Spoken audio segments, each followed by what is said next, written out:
Sir, good afternoon.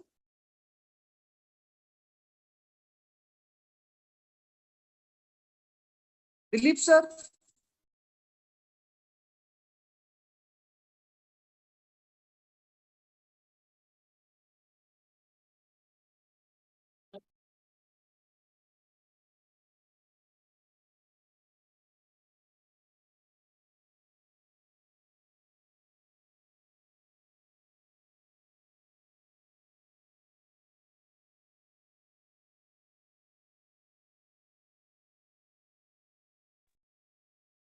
Dr. Pradeep, good morning.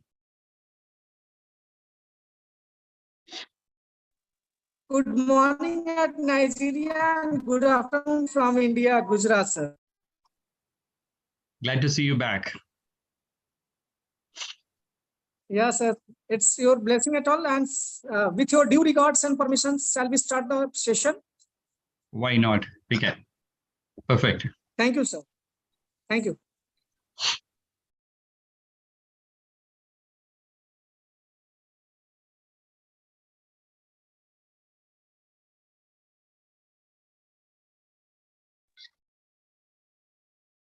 Good afternoon, one and all present here. Today is the third day of International Faculty Development Program organized by Srimati S.P. Patel Institute of Business Management, Sakalchand Patel University.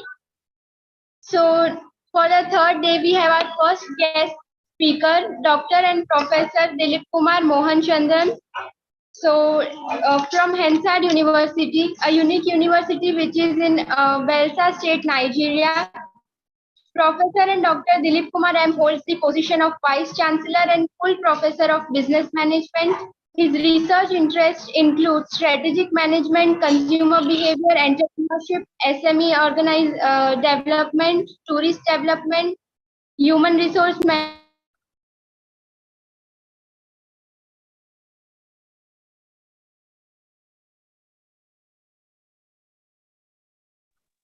He holds a dual doctorate in behavioral science and business administration. He also enjoys reading and writing. He has published 180 peer-reviewed articles in international and national journals, 80 brief case studies in business management, and more than 76 papers at worldwide and national conferences.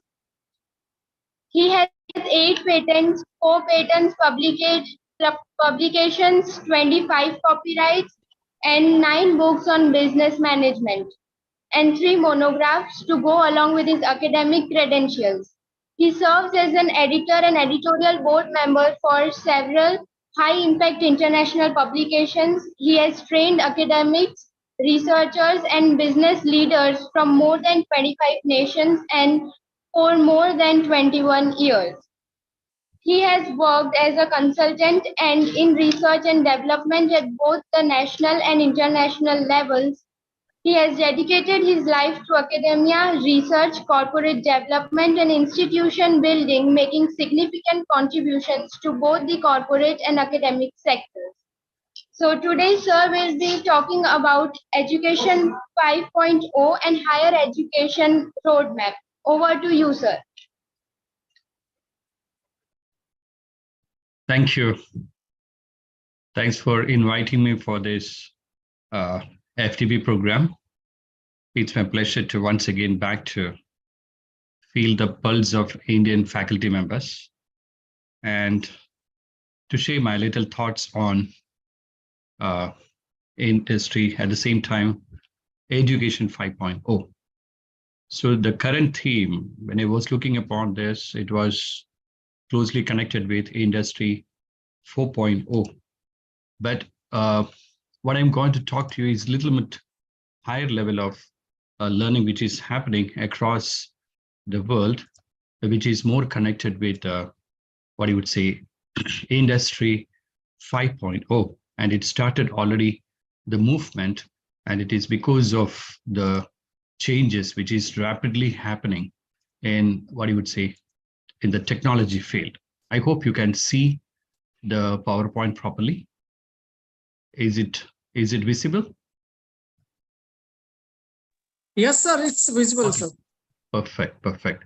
So let me start this short interaction of 1 hour with you regarding the education 5.0. So it's basically connecting the humanized way of teaching and learning in this digital age. When I speak about digital age, it is more connected with applications of technology, applications of artificial intelligence or machine learning or deep learning activities, or it is connected with applications of IoTs, and likewise. It is moving up like that.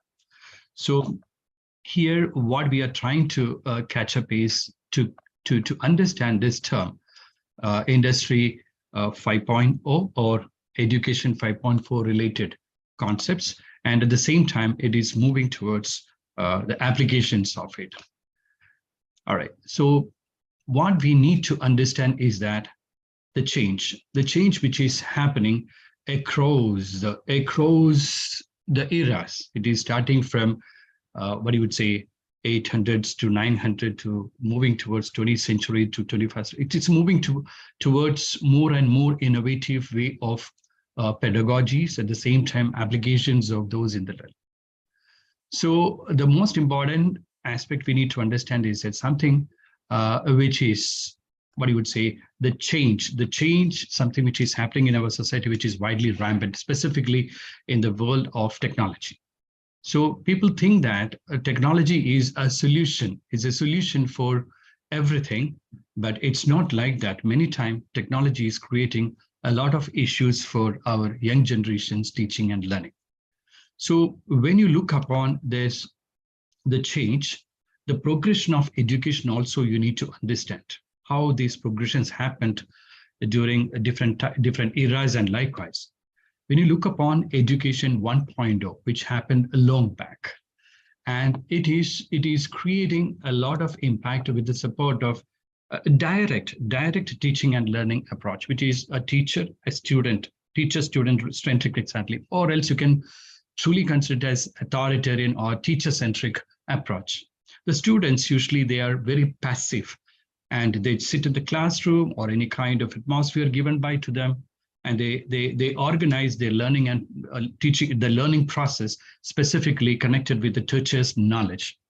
So in this particular level, the technology is forbidden in that classroom. So the technological applications was not happening in education 1.0. But when you look at education 2.0, here the changes start. Communication and collaborations are the starting and to grow. Exam-based approach. The result is examination or memorization. The students used to memorize whatever the content shared by the teacher, and they try to understand what exactly the content the teacher taught, and it is moving up like that. It's more of a kind of underestimated. Once again, in industry 1.0, you have seen the teacher-centric approach, and it has moved towards more a kind of a little bit change, but it is not that exact change happened, like a little bit students' involvement. So education 2.0 still underestimated the student-centered approach it talks about, but they don't apply. People talk about student-centric, but the involvement, the real practice of that involvement of the students in either curriculum development or participated learning process and likewise, it was not happening. So they stopped talking about teaching and they talk about learning. The movement is that the teaching, the patterns of teaching, it is moved towards more a pattern of learning. So teaching to learning, it happened in the education 2.0. The schools are still but talking about the hours of teaching, but we need to that particular time, they talked about, first time they talked about the learning, hours of learning rather than hours of teaching. So in education 3.0, when you consider, it's a absolutely student-centered approach. The teacher is transformed into a coordinator, a facilitator, or an advisor, or a learner, or a practice guide. The most important role that they played in this particular era is it's more connected to student-centric level, in the sense that students are the center of teaching and learning process.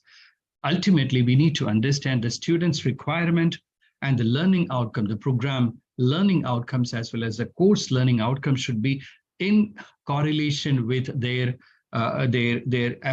what you would say expectations and likewise. But it is more a kind of researching. At the same time, we are applying some of the methods like flipped classrooms or a little bit project-based, problem-based, these kind of learning pedagogies that try to apply.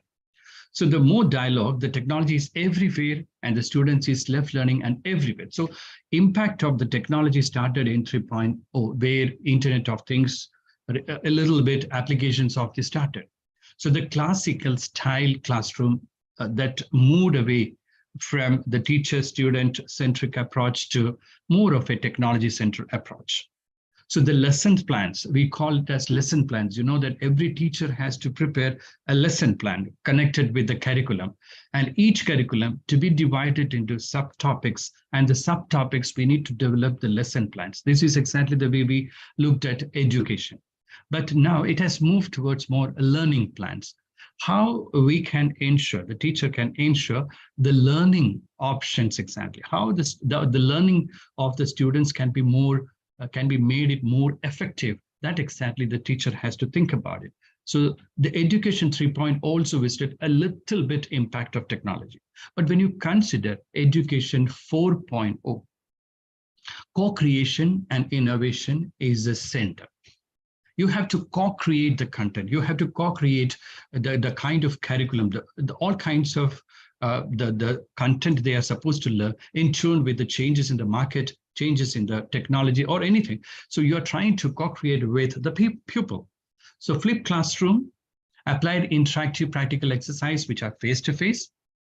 And it can be, the learning can, not only that is limited to what you would say, that only limited to the classrooms, but it also enter home, outside, or any kind of exposure to seminars, workshops, symposiums, or simulations, and likewise anything possible. So the development of personalized teaching started, how the student can get an absolute, you need to understand, nobody is, what you would say, genius when they're born. At the same time, we cannot consider everybody with an IQ 140 and above. So the most important aspect, we get a classroom which consists of different group of students or different types of students, their learning capacities may be different.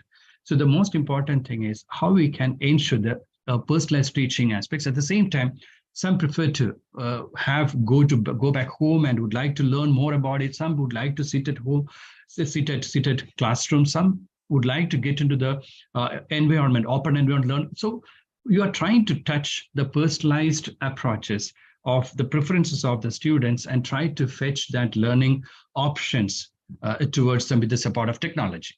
So the learning plans are now called as in industrial education 4.0, we are call it as creativity plans in comparison with learning plans that we used in what you would say education 2.0. So the first education 1.0, these kind of plans were not there. So we started with the lesson plans. Lesson plans moved towards what you would say learning plans. Learning plans now move towards a more kind of creativity plans. So the term creativity touches, the compassion little bit touches. The technology is free and or easily accessible, increased use of virtual reality application. There exactly, we are talking about applications of AI, ML, NLP, all kinds of things. At the same time, IoT and IIoT applications, and likewise, they're trying to mix up it. And a lot of platforms, education platforms have been created, and there exactly the movement of education happened. So the continuous training exactly, here is, you need to understand this aspect, continuous evolution and innovation. And there is need for continuous training and development of new knowledge and skills by all. So technology has created, widely rampant use of the technology has created a different type of tasks to the teachers. So when we are developing that, what you would say creativity plan, and likewise, of course, we call it as in teaching and learning process, we call it as the scheme of work. How are you going to plan the scheme of work? Which are the topic I'm going to take in this particular classroom? And what kind of teaching aids I'm going to use it? what kind of teaching materials I'm going to use in the classroom, and whether that in the classroom or it is outside, or I should allow them to go for a kind of simulation experience and like so all these aspects, which is creative level of a teacher, at the same time creative level of a students, that blended and it resulted into a kind of teaching and learning approach. So up to Industry 4.0, you have seen that from lesson plans to learning plans to creativity plan, it is moving up now. All right, so that exactly you're talking about. So here we need to move towards Industry 4.0 to Industry 5.0. So when you look upon this, the trajectory of this education movement, Education 1.0, lectures and memorization. Education 2.0, internet-based education. Education 3.0, knowledge-based education. Innovation-based education has come up in Education 4.0. And now, what is exactly going to happen? Excessive use of technology. Now, the touch with the connection between the parents and the kids are moving away. And they are more into technology. They are not into the human relations. And likewise, they, instead of using their creativity, they are using more chat GPTs and likewise. So wherever there is an easy mechanism of getting things done, students are going towards that platform. So this has created a kind of vacuum in the teaching and learning process, where how far we can take these students back to the creativity level. It's not using the technology as the creativity. We need to redefine that way. So the most important aspect is how the usage of knowledge and information in the haphazard way, that exactly resulted by the technology a lot.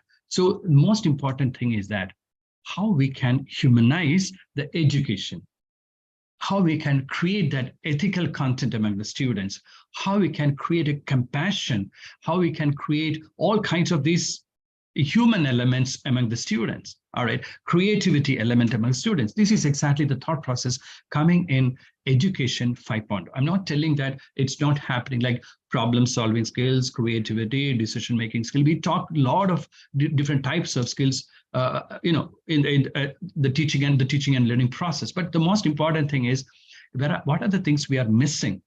And that exactly we have to focus in Industry 5.0.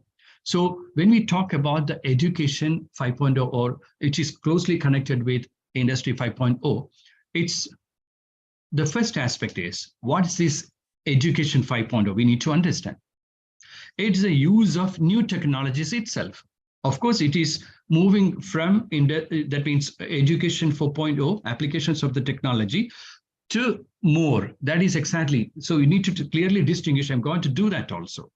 So it is a kind of a humanized teaching with a focus on the students' social, emotional development and the solutions that improve life in society. The thing is that, of course, when we talk about technological applications, the question is how far it is improving the character of a person, the personality of a person, or a kind of highly suitable and to fit into the society with all the socio-emotional benchmarks, and likewise how it is happening.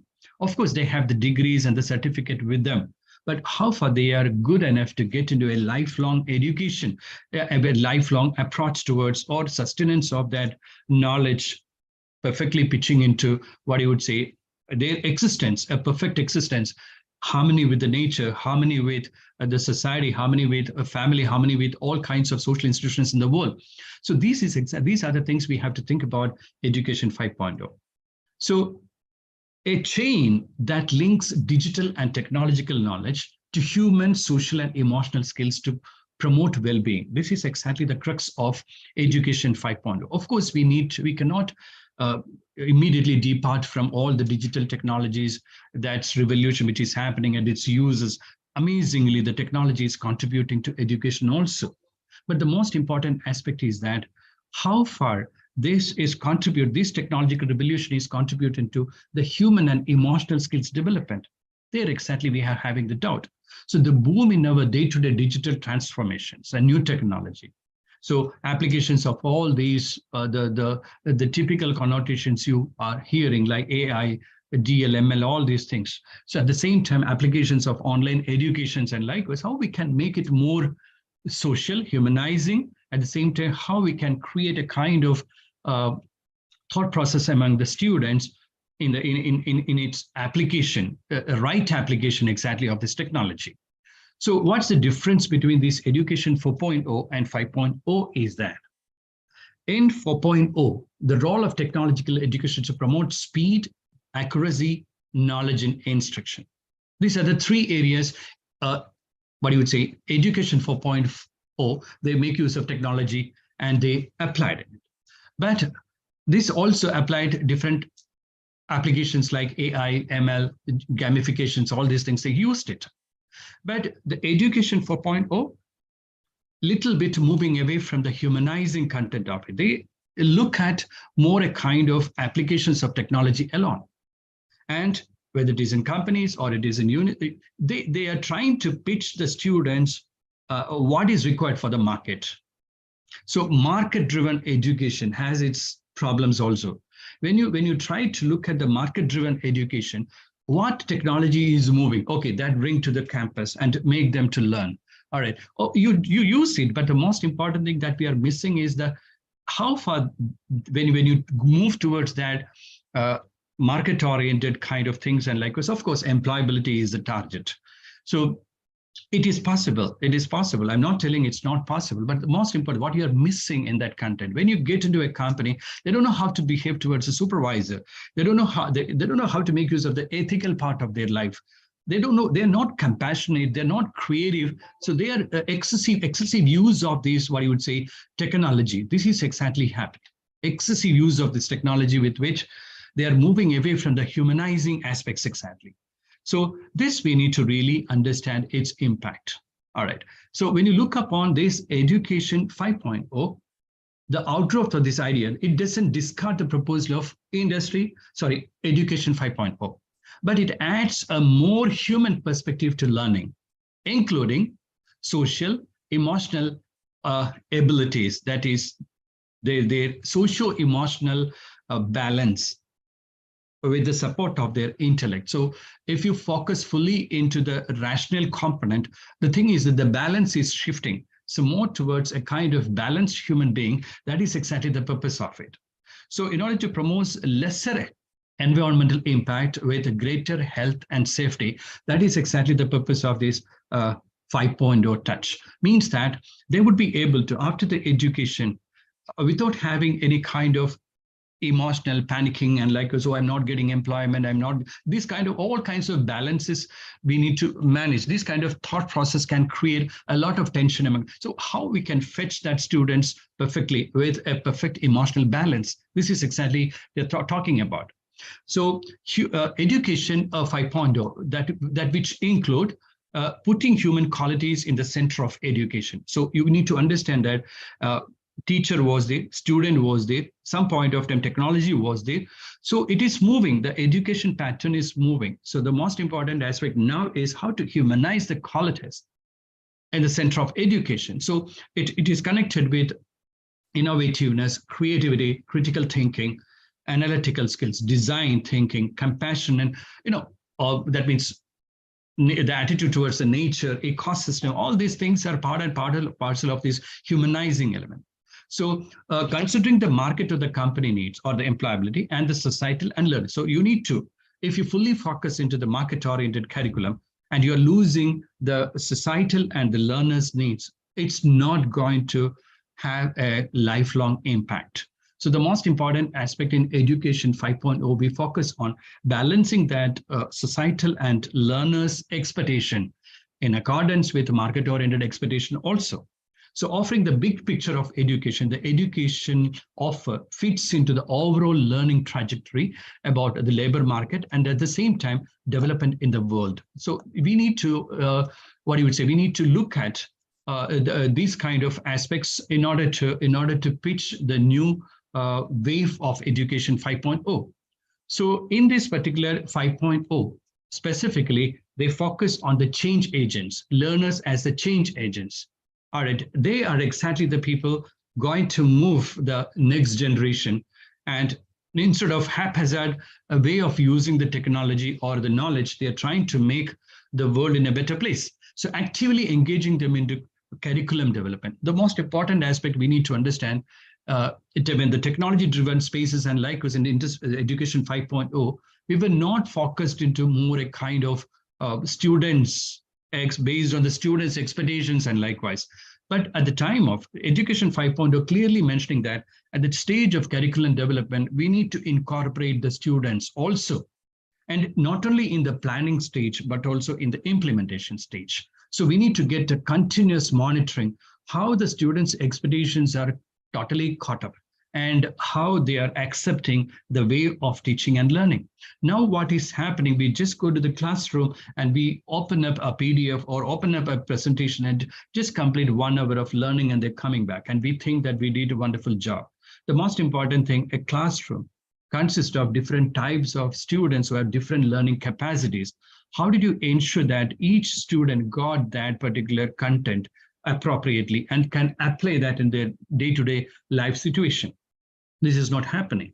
Specifically, the safety, the ergonomics, all these things we need to work it out. When you talk about what you would say, Industry 5.0 change process. So the necessity, take an example, when they learn something in the classroom, okay, that is more connected with the face-to-face interaction. But the most important thing is, what are the things a teacher is going to do with non-face-to-face? Means that after the completion of the class, that means session in the classroom, when the students leave to their home, what are the assignments they are carrying to apply that content? And they think about it. When they're at the home in a free environment, they think about it rather than make use of the technology support and like they think about it. And finally, how they're totally compassionate enough to produce that kind of knowledge and apply that knowledge in their regular field. And likewise, this is exactly most important thing. This is not happening. So the necessity of maintaining good physical, mental health is also one of the prime factor for Education 5.4. And at the same time, possible consequence is inappropriate. That means, that's what I just mentioned, is that the inappropriate use of the technology. This is exactly the thing happening across the globe. I'm not talking about India or any Asian countries. Everywhere in the world, the technology is extremely influencing the pattern of education and the learners. It's okay. Online education, all these things are happening, and this is happening across the world. But how far it is effective, how far it is generating a kind of a student who has lifelong learning skills and likewise, we are not sure about it. So when you talk about this Industry 5.0, we have to prepare the students towards lifelong learning.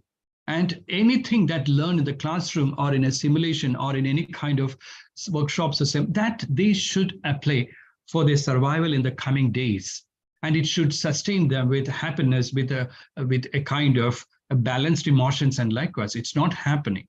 So Industry 5.0, that makes sure educational offer develops the ability and readiness of the students to engage in continuous learning. Learning is not stopping with the support of a small classroom engagements and likewise, and it should continue through whatever they are learning, they have to apply that in their professional field, and they're exactly through more. So Education 5.0, where we have to focus on ensuring the freedom of curriculum goals, learning outcomes from conventional qualification framework. You know that all these things, Bloom's taxonomy or different types of taxonomy, we are talking about all these things, but it's beyond that. Verbs, English verbs we are using, like to analyze, to examine, to evaluate, to project out, to discuss, all these things are okay with us. But the most important thing is, when they do that, the discussion activity, how much they are using that discussions and deliberations with creativity, with innovation, or the kind of context they're using from their extreme frame of references. And likewise, it's not happening in Education 4.0, that we have to ensure here. All right. So benefits of this Education 5.0, which include putting human qualities in the center of education, students' participation in curriculum development, and correlation of employability. It's important. We are not going against that. It's important. Correlation of what you would say, employability. with the kind of education which is happening, which is called it as market-oriented education, and likewise, it's okay, it's happening. But the most important thing, are we missing some societal contributions or societal learning elements or the learner's expectations or not? This is the most important thing we need to understand. So we need to prepare the students for lifelong learning. And most important thing is that personalized learning approach, personalized, what you would say, the content, the curriculum, at the same time, flexible learning approaches. So we need to understand the students. You cannot pull a student 8 hours in the classroom and tell that you should learn, you should learn, you should learn. Many students have their own way of learning. So the most important thing, we have to pitch into the students' expectations. I don't want to learn it now, but I would be learning that in the next hour or next hour or next hour, or we're going to go back, I'll search it and I'll try. So the kind of what you would say, flexibility that you have to provide in comparison with a rigid classroom structure, make it open for the students to learn in accordance with their own pace. Don't expect that all the students are going to be in accordance with the pace of the teacher. So the question is, if you understand the concept of this education 5.0, which is more inducing the ethical, inducing the compassion, inducing the creativity, inducing the innovation, flexible learning environment, and a kind of curriculum which is modified in accordance with the expectations of the students. At the same time, they in a participatory style, they built up and they try to fit towards that. This is exactly, we are talking about more industrial, that means education 5.0. It doesn't mean that it is moving away from industry 5.0, industry 4.0. So market-oriented curriculum, we need to do it. At the same time, we need to humanize the curriculum that in accordance with the expectations of the students. At the same time, it catches up the lifelong learning skills. So how we can get there? We need to build up a strategy, redefining key purpose and specific objectives of educational offers in the context of education. So the most important thing what the university can do is that they need to conduct as many number of workshops and symposiums connected with or faculty development programs. Development is leave that development word. We can look at the operational word more of a workshop or a syndicate or a kind of training program where the faculty, let them come up with their curriculum. Let them come up with their curriculum and look at that curriculum in an objective way. And how far that is really creating a kind of education 5.0 elements, which are more connected with social, emotional, lifelong learning skills, ethics, all kinds of things we need to look at it. Collaboration, promoting practices that move beyond the typical institutional collaboration patterns and engaging individuals in communities, specifically creating effective learning ecosystem that engage all key stakeholders groups. Means that it's not just, okay, I'm studying business management course. Oh, I would like to learn more about branding or implementation of strategies, and likewise. It's not that way. You need to look at it. So the most important thing is you need to look at the sustainable development goals where we can contribute. Take an example, the gender neutrality or food insecurity, or it is more connected with what you would say, the water scarcity, or these kind of famine, a lot of things which are, students are moving away from the world realities. Take an example, the world which I'm standing now in the sense that African continent. So there you can see that internet is not reaching and electricity having the problem. At the same time, the students are, the community, the rural areas are totally in a dilapidated condition. And you're talking about the technological innovation to the African continent.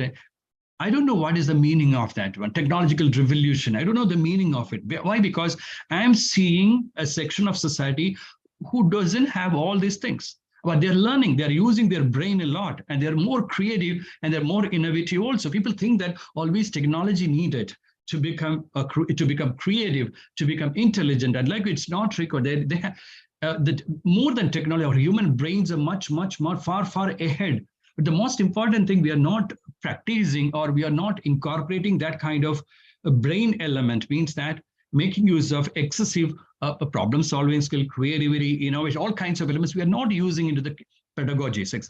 So when you try to collaborate with sustainable development goals, collaborate with NGOs, collaborate with community development, collaborate with social part of life, and collaborate with that, enhancing the emotional intelligence of that person. So these kind of things we are totally missing in this curriculum, whether it is engineering or it is medicine. You're not talking about, we talk only about the content they are supposed to deliver.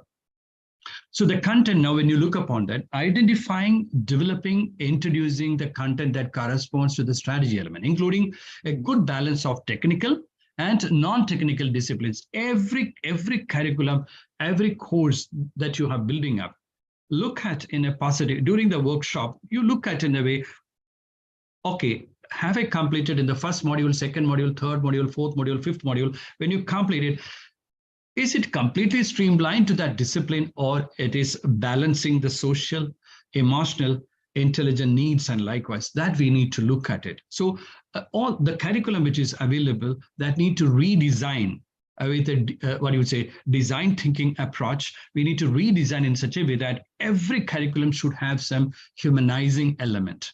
So this to be done at Warfoot level in order to catch up with.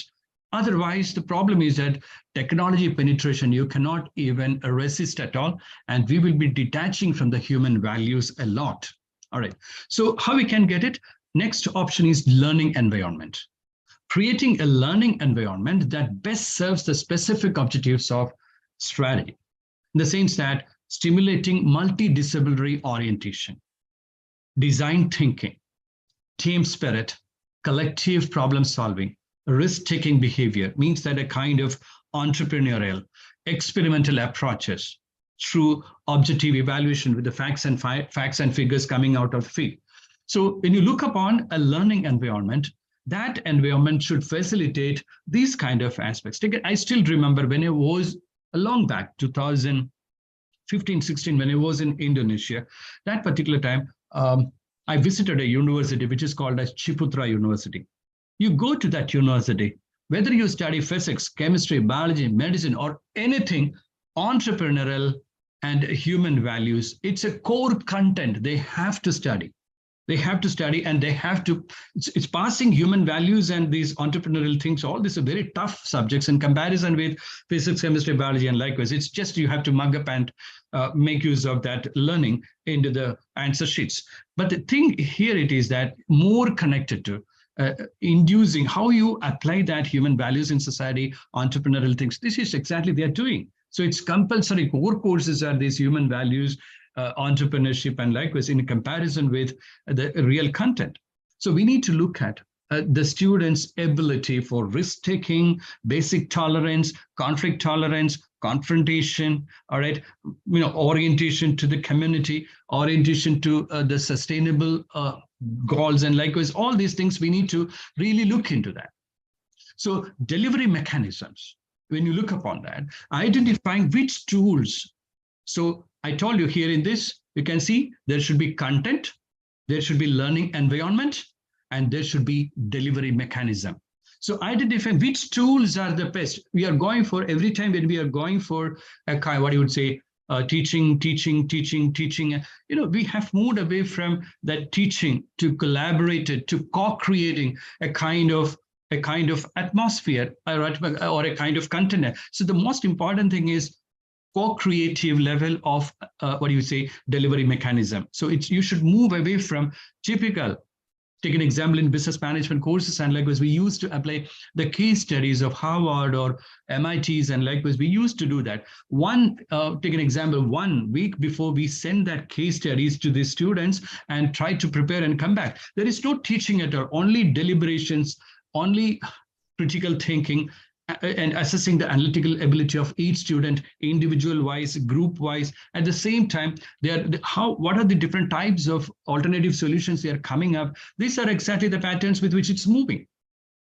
So the most important thing is a teamwork, a team spirit is coming. Individual level analysis is happening. At the same time, we are going towards the group approaches also. So a lot of pedagogies where we can apply the curriculum development stage or something. When you're trying to apply that in the field also, you can induce all these elements. of experimental approaches. So technology may or may not be chosen as the most appropriate delivery mechanism. You try to understand, this is the clear-cut demarcation we are making from education 4.0 to education 5.0. Don't think that technology is a solution for every academic deliveries, and likewise we need to really humanize the learning atmosphere ecosystem with which we are meeting the students' expectations appropriately, and they learn the things with a happy mindset, with a joyful mindset. Exactly, this is most important thing. So majority education system which is happening, which is totally cutting away students' expectations connected with the learning. So when you look up at the next aspect, the content, the delivery, now the assessment and recognition, how it is possible. Exploring and developing appropriate. You can have the formal and informal ways of assessment. It's okay. It's okay. But the most important thing is that more than formal way of assessment approaches, we need to give importance to the informal way. Instead, take an example, you know that summative and formative assessments are there. So the most important thing, what are the learning they're getting through the seminars, workshops, or different types of assignments you are giving, or home learnings? That is more important than just you give a test and finally think that this test is good enough to tell a student intelligent or fit into the market. And likewise, we know that a lot of MBA students nowadays not getting job. Why? Because they just mug up. They just mark up, reproduce into the mark sheet, and the teachers give the good marks. Finally, it goes. When they go for employment at the time of interview, they're not able to. The A+ students are not getting, but the average students, their B and B+ are getting the jobs immediately. So the question is, who is more fit into the grades, or the person who is taking its on time to integrate things and understand the market, or the person who is more connected with the textbooks? And likewise, you can see the changes. So a lot of students are getting employment. It's not just based on the textbooks, it's based on that lifelong learning that exactly developing through that particular process of education. Next is quality assurance. Developing specific quality criteria for education 5.0, performing continuously quality monitoring. We need to take an example, a case which we are applying in the classroom. So the most important thing, the receptivity, the acceptance, accountability, and the receptivity of the students related to that case, and how that case is connected with appropriate theories. And likewise, you try to connect theories with that practical or problem solving skill, or any kind of things that you are exactly trying to achieve, attributes you are trying to achieve. So the most important thing, you need to assure the quality, had they got appropriate content of learning in accordance with your expectations, in accordance with their expectations, and in accordance with the societal expectations. Blending all those aspects, you need to look at it. So these are the things, strategies which will be forward to do that. So specifically, when I connect with a national education policy, which is implemented now, and it is moving across. So education 5.0, they completely captured, NEP completely captured this 5.0. There is no point in discussing education 4.0 now. We have to really look into our education policy, where exactly we have to float our universities, and likewise. So when you look upon, NEP already absorbed the content of education 5.0. Let us have a look on how NEP has done it. So you know that personally, that means education 5.0 basically include personalized education. It is not a customized, it is not a kind of structured, organized education they are planning. It is more a kind of personalized education. With, of course, we are not completely moving away from the technological implementation, but technological adoptions and likewise. But the most important that we need to understand the humanizing element of that humanizing element of that pedagogy, the curriculum, the delivery, the content, and everything. We need to personalize things to the students. Together, all the stakeholders, most important thing, not for the sake of students, the education is existing. Education element, education, the kind of the word is circled by teachers, parents, society, industry, a nation. All these are better stakeholders of this one. So we need to connect all the stakeholders. NEP ensure that when you talk about education, you should connect with all these stakeholders rather than just students alone. So some of the important features of this NEP and Education 5.0 connecting is that there is a provision of learning environment for each individual according to their learning style. So that's what I was telling. You cannot expect all students in the same level. You cannot expect. But you have to look at different options for different types of students, exactly how can get the same content of learning in a different way. So different learning methodologies. Some people can be case studies, some people can be home learning, some people can be seminars and workshops, some people can be simulations. So some can be maybe connected with writing essays or any kind, different types of methodologies they can use it. And speed, exactly, speed, curiosity, and developmental stages that we need to ensure. When you try to personalize the education, the speed of delivery and the speed of learning among the students also should be taken into consideration. How much the student, you can create the excitement, how the teacher can create excitement among the students, how the teacher can create curiosity in that learning content. All right, I was exactly going through an animated version of application of AI itself, animated version of teaching chemistry that one side there is a jar, and another side there is what you would say. It is trying to build water. So one side water is there, another side oxygen. When oxygen and H2 and O is coming together, it is going as a water. It is in an not in a word they are telling about. That means in a teaching level, they're showing full animated versions exactly. So a kind of one side it is H2 is coming, another side O is coming. So finally they're trying to match and water is coming. So the visual impact of the knowledge that is going to the students in an extreme what do you say, deep level in comparison with continuously teach H2 plus O, H2 plus O, H2O.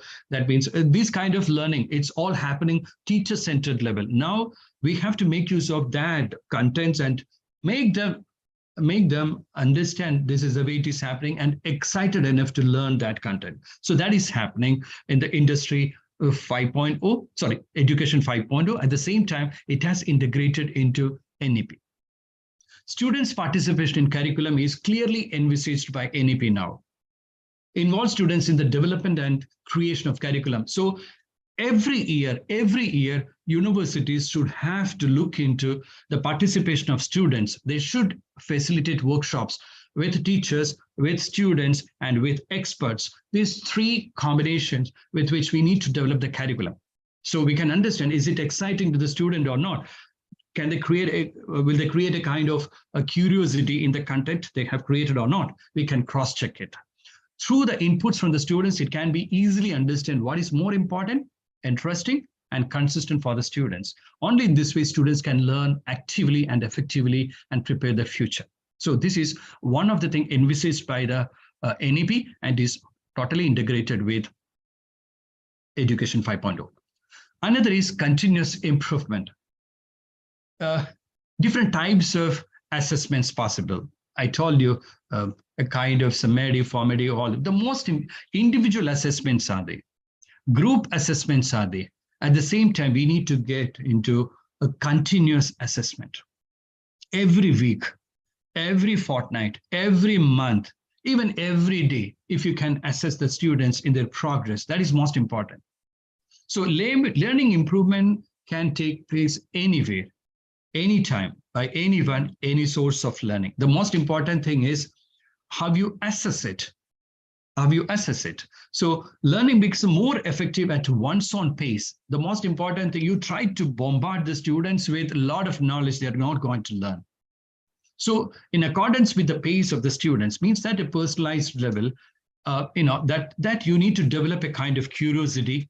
If you don't develop the curiosity and you're trying to bombard the knowledge, they're not going to learn at all. So the most important thing, how we can generate the curiosity, how we can excite the students towards the curriculum. So that's what I told universities, modern universities should take such stand to ensure such kind of workshops where the teachers and the students should sit together with experts and they develop the curriculum.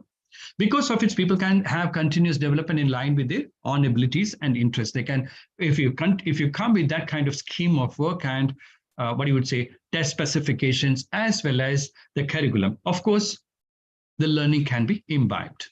Another, mother tongue and regional language. NEP specifies that specifically the regional languages can create a lot of impact in comparison with a foreign language.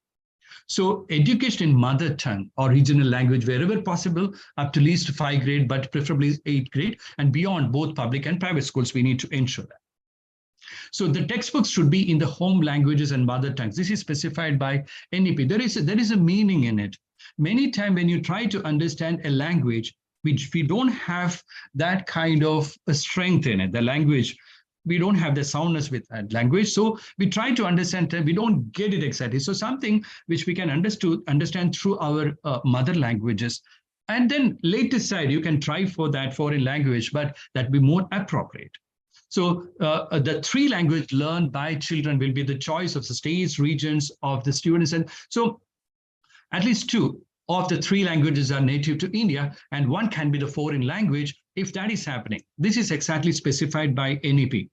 And this is exactly helping us to humanize the content more rather than looking at the language, looking at the content in a kind of alien way, the students. So this is one thing we need to, if there is a possibility.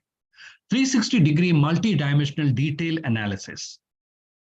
So it means that the cognitive, linguistic development of students, as well as project work, quizzes, role plays, or any kind of thing, different activities, and the assessments. All this indicate that the individual assessments, group assessments, and continuous assessment, this to be correlated. An analysis of the students will be the outcome of these 3 kinds of assessments, and with which only we can tell that the student learned something.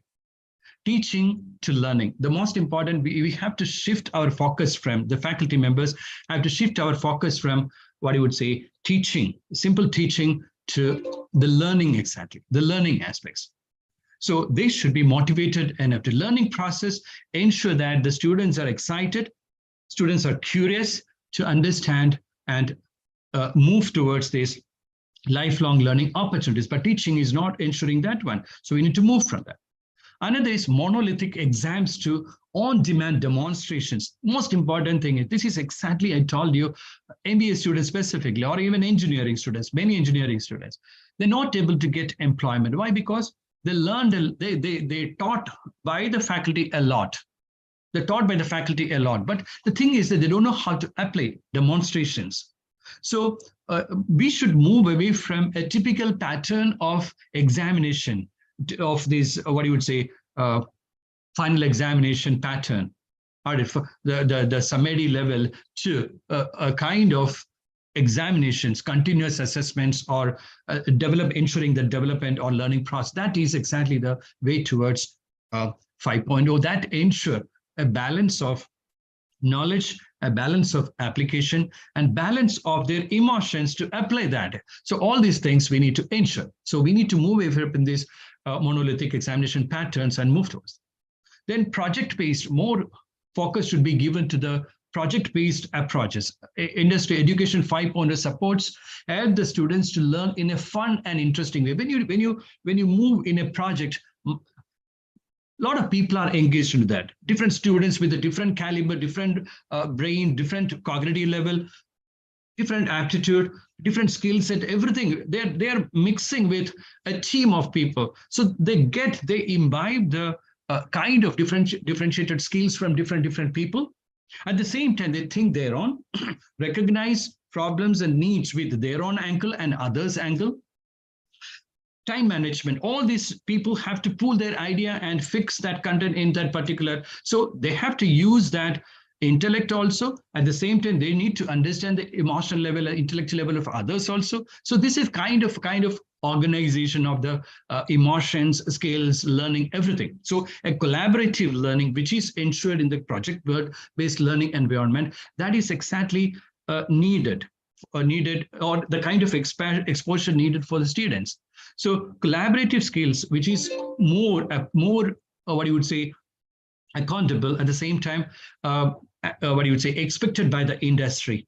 And that is exactly way with which they can send them to different countries, different communities to work, and likewise. So industry expects a lot. So this kind of balanced approach is provided by the project-based learning.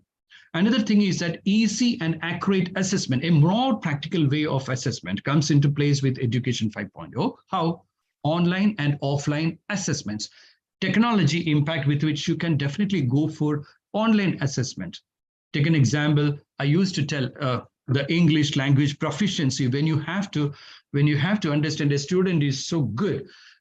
Of course, the written what you would say examinations are quite effective. You can get A+, A-, or likewise. But the most important thing is that when that student asks to come, okay, make a speech on contemporary topics and likewise, they have to make a speech and likewise. So how that particular student is presenting that language without any error, without a lot of beautiful, good terms and the way of pronunciations, all these things we can assess only when they exhibit.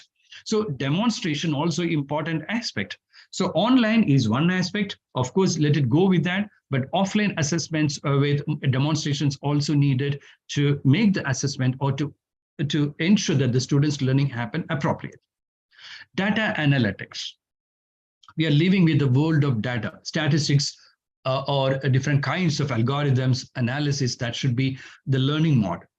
NEP also envisages that the importance of data analysis among the students. Start from the lower level itself. We need to start imbibing mathematics or statistics or different kinds of numerical skills. But we cannot expect that all the students have this, what you would say, curiosity or the kind of excitement to learn this mathematics, all these things. But we need to ensure that kind of way of deliveries with which students start learning things which they hate also, they start finally learning it.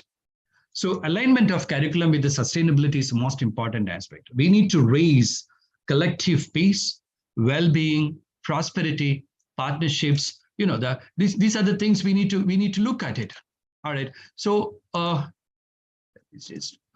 So this kind of, we need to connect with the earth, the planet, people, SDGs, all these things are important aspects. You need to connect with sustainable, all curriculum which we are developing should have an element of sustainable development, whether it is connected with famine, whether it is connected with insecurity, or it is connected with the gender, it is connected with education, anything you take into consideration, some element of sustainability to be there, sustainable development or sustainable development goals connected, you should incorporate it. That Education 5.0 clearly specifies.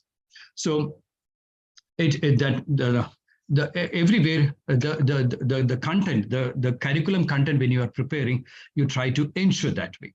So another is whole universe is our classroom. That's the way the Education 5.0 specifies. Starting from homes of the students to immediate neighborhoods, locality, the town, the district, the state, country, continent, it goes beyond. All these we need to connect. We need to get into the curriculum. When you develop it, how far its roots can be penetrated into neighborhoods, locality. When you try to what you would say, correlate that with the town, district, states, and the countries, and likewise, students' excitement going up, and they started learning better. So we need to look at such a way, the curriculum in such a way that it will be well connected to the components, the world components, and that should bring into the curriculum development stage. So the next aspect is connected with students with lifelong learning. Basic purpose of Education 5.0 is moving towards more lifelong learning skills. Students to engage in continuous learning throughout their professional lives. Learning is something which is not, we are stopping in, what you would say, stopping at degree or PG or something like that. You can stop your education at any point, but it should percolate into their professional lives. It should percolate into their personal lives, and likewise, that kind of skills, that kind of learning should be imbibed through their curriculum or the deliveries of the content. Then putting human qualities in the center of education: innovativeness, creativity, critical thinking, analytical skills, design, and compassion. All these aspects to be incorporated into the content which we are exactly in. So the most important thing is how many human qualities that can be imbibed, or that can be, what you would say, learned by this, or get it through their knowledge through the teaching and learning process or in the curriculum. That is exactly the task of the teaching and learning committees of universities in ensuring into the pedagogies or in the curriculum. So that is exactly the term clearly specified by Education 5.0, human qualities or humanizing the education. So they should be truly mindful. The most important is that the teachers and the learners, both of them, teaching learners, they should be mindful. And the most important is we should move away from typical classroom learning style to a mindful learning, which ensure the mindfulness among the students. And likewise, that is totally missing with the, when the technology percolated into the realm of every part of education. Likewise, we are missing that kind. So maintain good physical and mental health is most important for the survival. So we need to understand that it's not whether the students study mathematics or whether the students study or something. It's most important thing is that they should pitch themselves perfectly into the society. They should be responsible. They should, what you would say, they should perform their duties or to the family or to what you would say, the society or to any kind of agency perfectly well. That is most important thing. They should stay in the society with calm mindset, peace of mind, joyfulness. This is most important thing. So many times when we try to prepare the students towards employability, market orientation, exactly what we are losing is our kids themselves or himself or herself. So we need to understand that the most important aspect is existence of the kids in the society with what you would say, perfect emotional and perfect intellect. So that should be facilitated rather than just teaching through online or teaching through technology. And likewise, it's not going to happen. So the future of education in the last minutes, what I would like to share is that what is the future of education in 5.0? So when you look upon University 1, University 2, University 3, and University 4, the competencies in University 1, general knowledge, belonging to certain elites or classes, that particular education is only for that particular community. So having the focus on astronomy, law, religion, all these things happen. But when you look at Industry 2, University 2.0, thinking logically, deductively, and doing research and trying to think hard. All right, but when you go towards more University 3.0, providing concept, integrating with the technology and appropriate funding towards that. So combining business, research, education, technology, all these things are happening or happened in 3.0. And in the last University 4.0, you're seeing that global competencies and imagination is most important thing. So they're looking upon creativity in some elements, application of ICT. But when you ask me what is exactly in that means University 5.0, I'm telling you that you have to reimagine the education with human machine learning. So every pedagogy, every curriculum that you're preparing should have the elements of human qualities or the elements of humanizing things, character development or personality. Any course you're trying to, it should have the element of it, application with a balanced mindset. So in order to move towards that, I'm trying to pitch you a template which is called as will, till, rill, pill, and sill. How to ensure that work integrated learning, technology integrated learning, research integrated learning, project integrated learning, and soft skills integrated learning. So when you connect this all with sustainable development goals and likewise, the paradigm is very clear. So the future of work, education, skills, and employability in Education 5.0, when you look upon that, project integrated learning, research integrated learning, technology integrated learning, work integrated learning, and soft skills. Soft skills is a term which is so broad. It's not, don't think that it is just English speaking skills of nonsense. No. That means showing them. No, lot of other things are also involved in it. So developing the curiosity or compassion or attributes connected with human aspects, all are part of these soft skills. And that is exactly moving towards more experiential learning and employability. And that's all for you. At the same time, Way forward in this aspect is coherent and relevant curriculum, innovative delivery and assessment modes, meaningful learning experience, transformative learning environment, and inspiring educators. These are exactly specified by Education 5.0. So how can educators rehumanize education in the age of mechanics or machines? This is exactly the question we educators have to ask. How can learning institutions ensure an ecosystem that emphasizes employable skills, which are more connected in an humanizing way? So these two are exactly the content with which we need to work it out. All the teachers have to work it out. So Industry 5.0, thus focus into more, what you would say, it is focusing into more humanizing education. So the new generation faculty members have to look at, when they built up the curriculum, have to pitch human qualities, balancing with the intellectual inputs and likewise. That's all for you today, a short interaction with you. I'm so happy. If you have any kind of questions and likewise, definitely I can answer that. Thank you.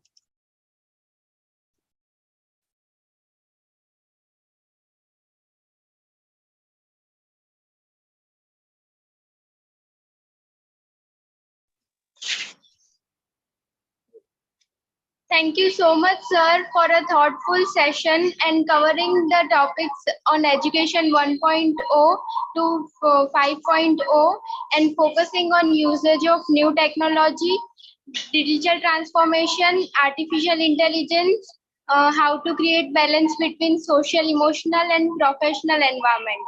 Thank you so much. Thank you.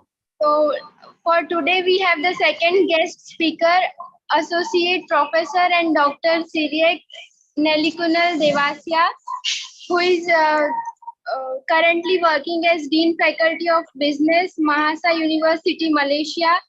Is an educationist with a profound knowledge of the higher education system. He is an expert in education leadership and administration and online education management. He is a certified trainer from HRDF. He has chaired more than 5 international conferences. He is the recipient of the most fabulous Global Knowledge Management Leaders at Global Knowledge Management Congress and Awards,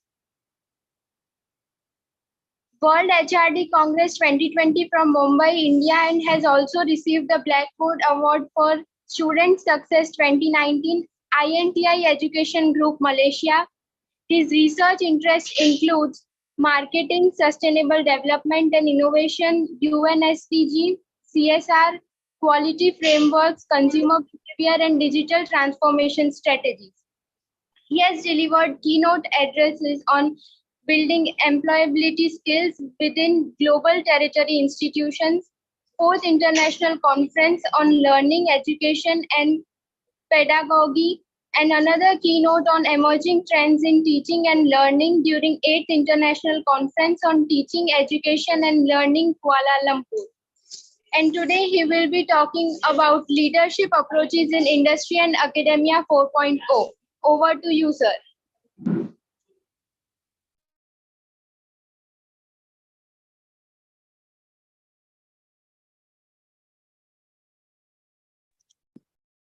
Yeah, thank you so much for the wonderful introduction. Very kind of you. I must also say thank you, Dr. Pradeep, for inviting me to this conference. Masa University, Malaysia, and your university has long-standing collaborations since many years, with different faculties, the Faculty of Medicine, Engineering, Business, IT, and so on. So it's indeed a pleasure for me to share some of my thoughts with you all today. And at the same time, learn from each of you. So let me try to share my screen.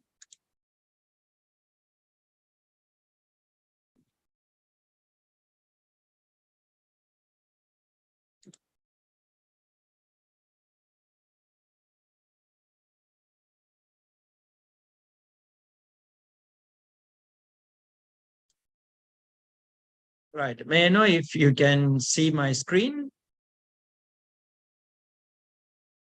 Yes, sir. Yes, sir. Thank you so much. Right. Of course, I have just 1 hour and I have a lot of things to talk to you, but I will try to compress them as much as I can. And the previous speaker, I was listening to Professor Dilip, and he talked a lot about, industry, the future part of the education. I was very impressed with his talk, especially he talked about the will, till, pill, rill, and sill. Very interesting concept. And I think if I were a student, I would never forget this because it's very easy to remember them. So today I'm given a tough task of talking about leadership for industry and academia 4.0. Of course, when we deliberate on this topic, we must also set the background of our talk. So the agenda, I have a few. Of course, I'll be talking from the Malaysian context to a large extent. All right. And the stage for my talk, or the foundation of my talk, would be on some of the things many of the speakers might have touched upon, especially the UN SDGs, the 17 SDGs, which all of you are quite familiar with. Our university is quite serious about the SDG part. As a result, we are integrating SDG into each and every subject of our curriculum. There must be some aspect of SDG touched upon. It could be in the assessment, it could be in the delivery, it could be in the form of a guest lecture, it could be in the form of a video discussion or a case study, a problem-based learning, doesn't matter. But at the end of the day, a subject must cover an element of SDG, So that kind of an interaction we are looking at when it comes to the SDGs. The other foundation, if you look at how do we build this or internalize the SDGs, of course, it must start with the university's vision and then cascade it down to the mission. And from there, it goes into the program educational objectives. So this is something that we see what the student is going to achieve after 5 years of completing a program. It's a program educational objective. And down to PLOs, program learning objectives. At the end of the program, at the end of a particular course, what is the student going to achieve? And then down to CLOs, course learning outcomes. Okay, at the end of a course, every program has got multiple courses or subjects. So at the end of a subject, what is the student going to learn? And then it is integrated into the teaching strategy. So that's a pathway to internalize these SDGs in our university. And we are quite serious about, internalizing the SDGs for our university's curriculum. Another foundation of looking at, the industry or education 4.4 leadership is looking at the Bloom's taxonomy. Now, when we design our assessments, Bloom's taxonomy plays a major role in our design of the assessments. The learning outcomes are mapped the Bloom's taxonomy keywords. For example, if you look at you look at this, you have remember, understand, apply, analyze, evaluate, and create. From lower order thinking to higher order thinking. So remember at the bottom of the pyramid and create at the pinnacle of the pyramid. So probably at a diploma level, the focus could be on remembering things. But as we move to bachelor's and master's programs, the focus must be on the top three: creating, evaluating, analyzing.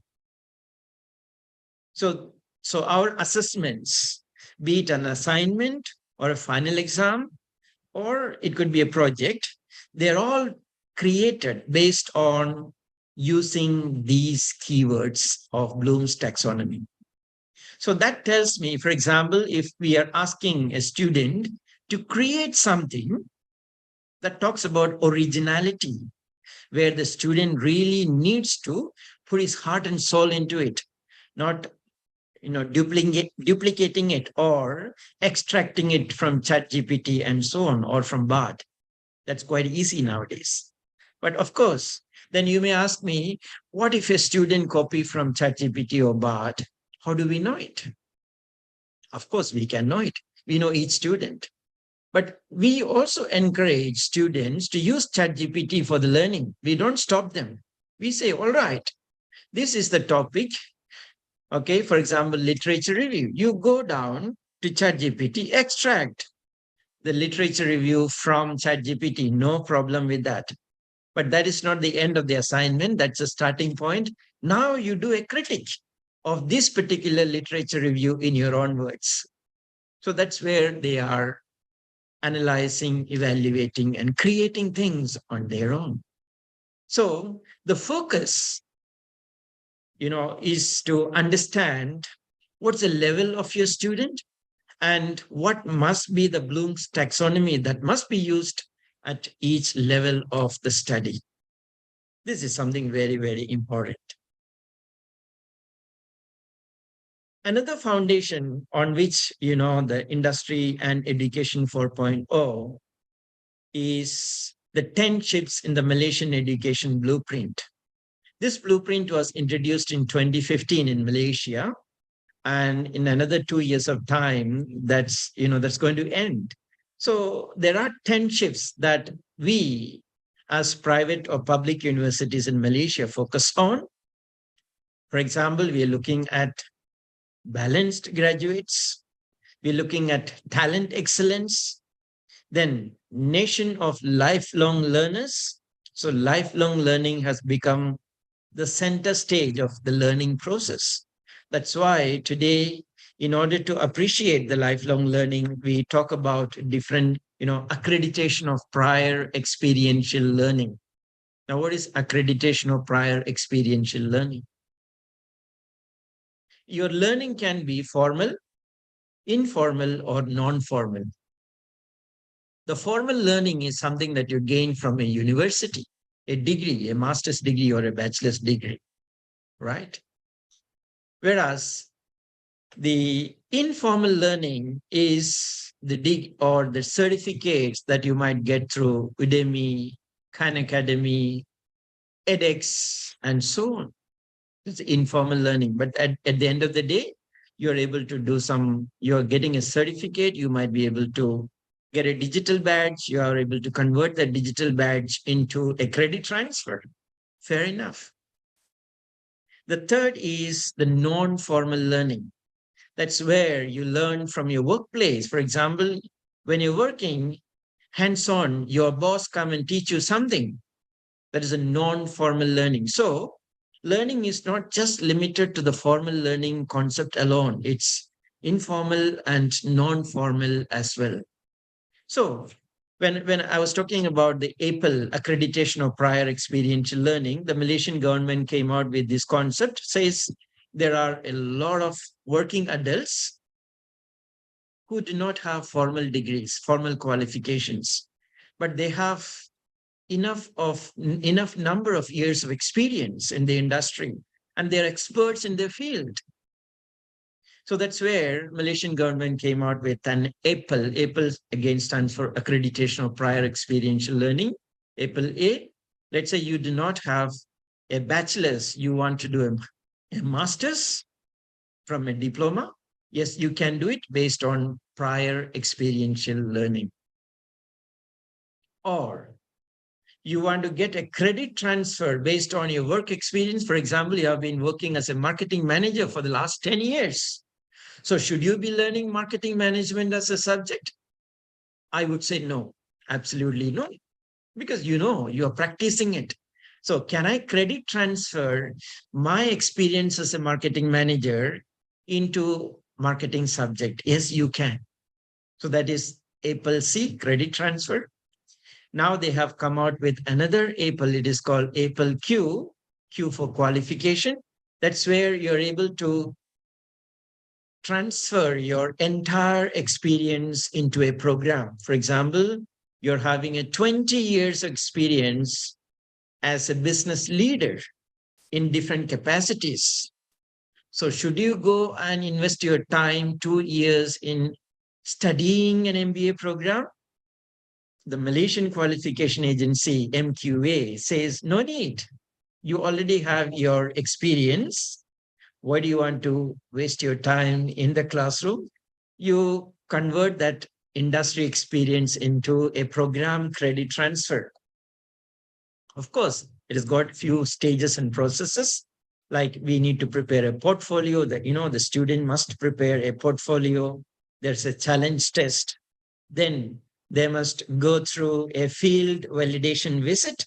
That means the external examiner and internal examiner go to the industry, observe the candidate, interview the candidate, interview the superior, interview the subordinate, interview the colleagues, and so on. And finally, culminating in a capstone project, a final year project. So there are 4 stages through which a candidate go through. They don't need to sit in the classroom, study subjects, write assignments, write examinations, and so on. But go through this process, they get their MBA or PhD or a bachelor's or a diploma. That is very much allowed in Malaysia, in Malaysian context. So this is lifelong learning. So learning never stops.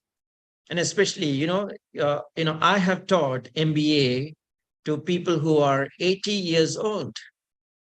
They are very, very well known in their own industry. Some of them are CEOs, some are managing directors, but they feel they must learn before they pass on from this life to the next world. They must achieve something more. So they come and do PhDs, MBAs, and so on. So learning never stops. As the previous speaker said, it's lifelong learning. Then quality TVET graduates. The Malaysian government is focusing a lot on technical and vocational education and training. So they have come out with a lot of programs to encourage students who are technically skilled, technically qualified, so that they are industry ready. They can join the industry and perform the task as per the expectation of the industry. The 5th shift, if you look at, is financial sustainability. And 6th is empowering governance, and 7th is innovation ecosystem. For example, in our university, Masa University, we have come out with a concept called eco-village. Now, eco-village is a concept which is based on the SDG principles. We are designing a village which is self-sustainable, which means it can produce its own electricity. It has got its own waste recycling plant. It produces its own vegetables, and so on and on and on. Okay. And the project is piloted by engineering department and biotech department. And also, the marketing side taken care of by my department, which is the business faculty. And of course, global prominence and globalized online learning and the higher education delivery to a global platform. So all these 10 shifts are seriously considered by each and every university, because at the end of the day, when it comes to the ranking, what we have is a Satara ranking, star ranking. Satara means star ranking 1 to 5, 5 being the highest, just like you have your own rankings in India. So we also need to work hard to get our star rankings. For that, we have to, take into consideration each of these parameters. Of course, when you look at the characteristics of the 4th wave of education, some of the key tenets of the 4th wave would be, I would say, diversity, equity, inclusion, complexity, uncertainty, and hyperconnectivity. The first three, even more important because we are looking at diversity, equity, and inclusion. Of course, we preach all the three, but when it comes to practice, it's very, very difficult. When we talk about inclusion or inclusivity, how friendly is our infrastructure of our university or college for differently abled people? Can our infrastructure cater to differently abled people? Here we call them as OKU. OKU. Okay. So are we making conscious effort? Or these differently able students really need to struggle? So that talks about our diversity, equity, and inclusion. We don't need to look left and right. We can straight look within ourselves and ask this question: are we really practicing what we preach?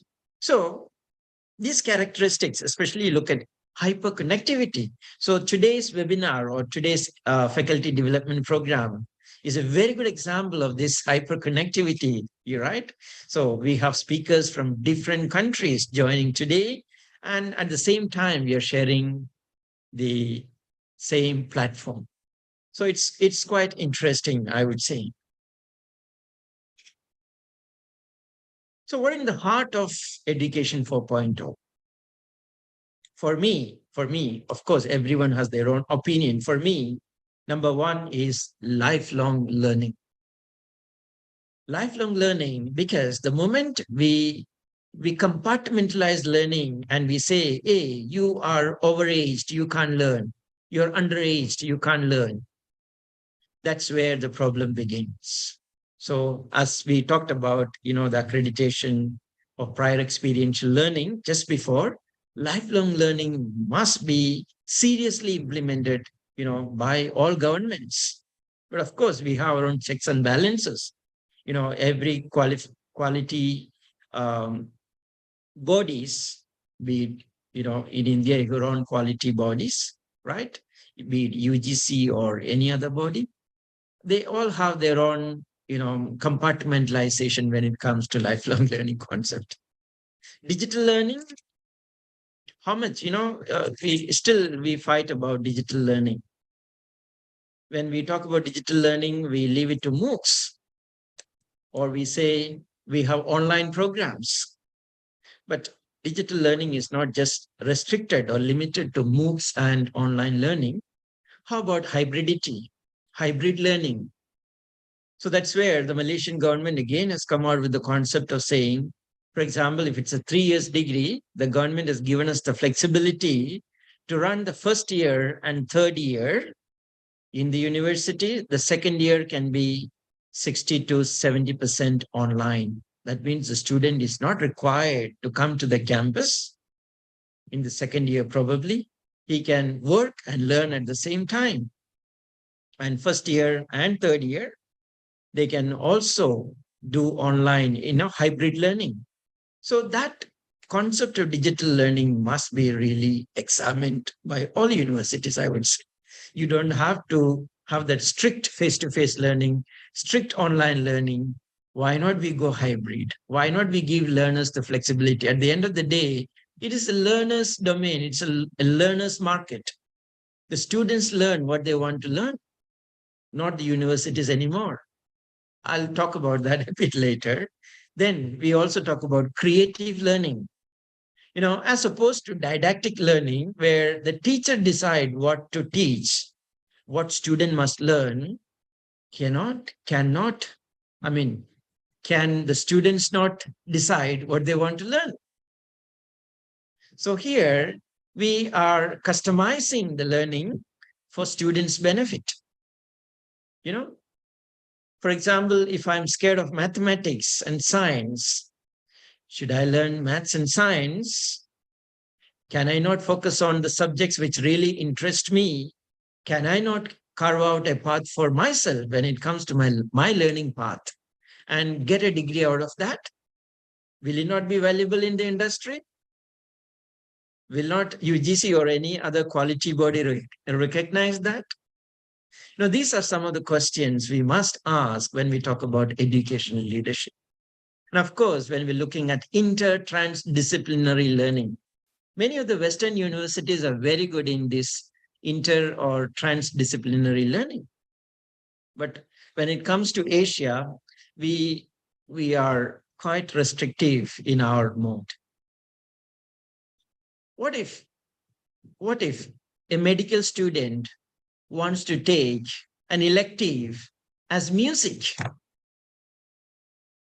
Will you allow the student to take music as an elective in a medical program? That's a question we need to understand. So when we talk about educational leadership, it's all about being flexible. It's about being student-centric. It's about being learner-centric, not, university-centric anymore, which of course saying is quite easy, but doing is really difficult. But a lot of universities are practicing it today. Another foundation for educational leadership, especially, is, gig economy. Now, what is gig economy? A segment of the economy based on temporary freelancing jobs. And Malaysia is a very good case study for gig economy.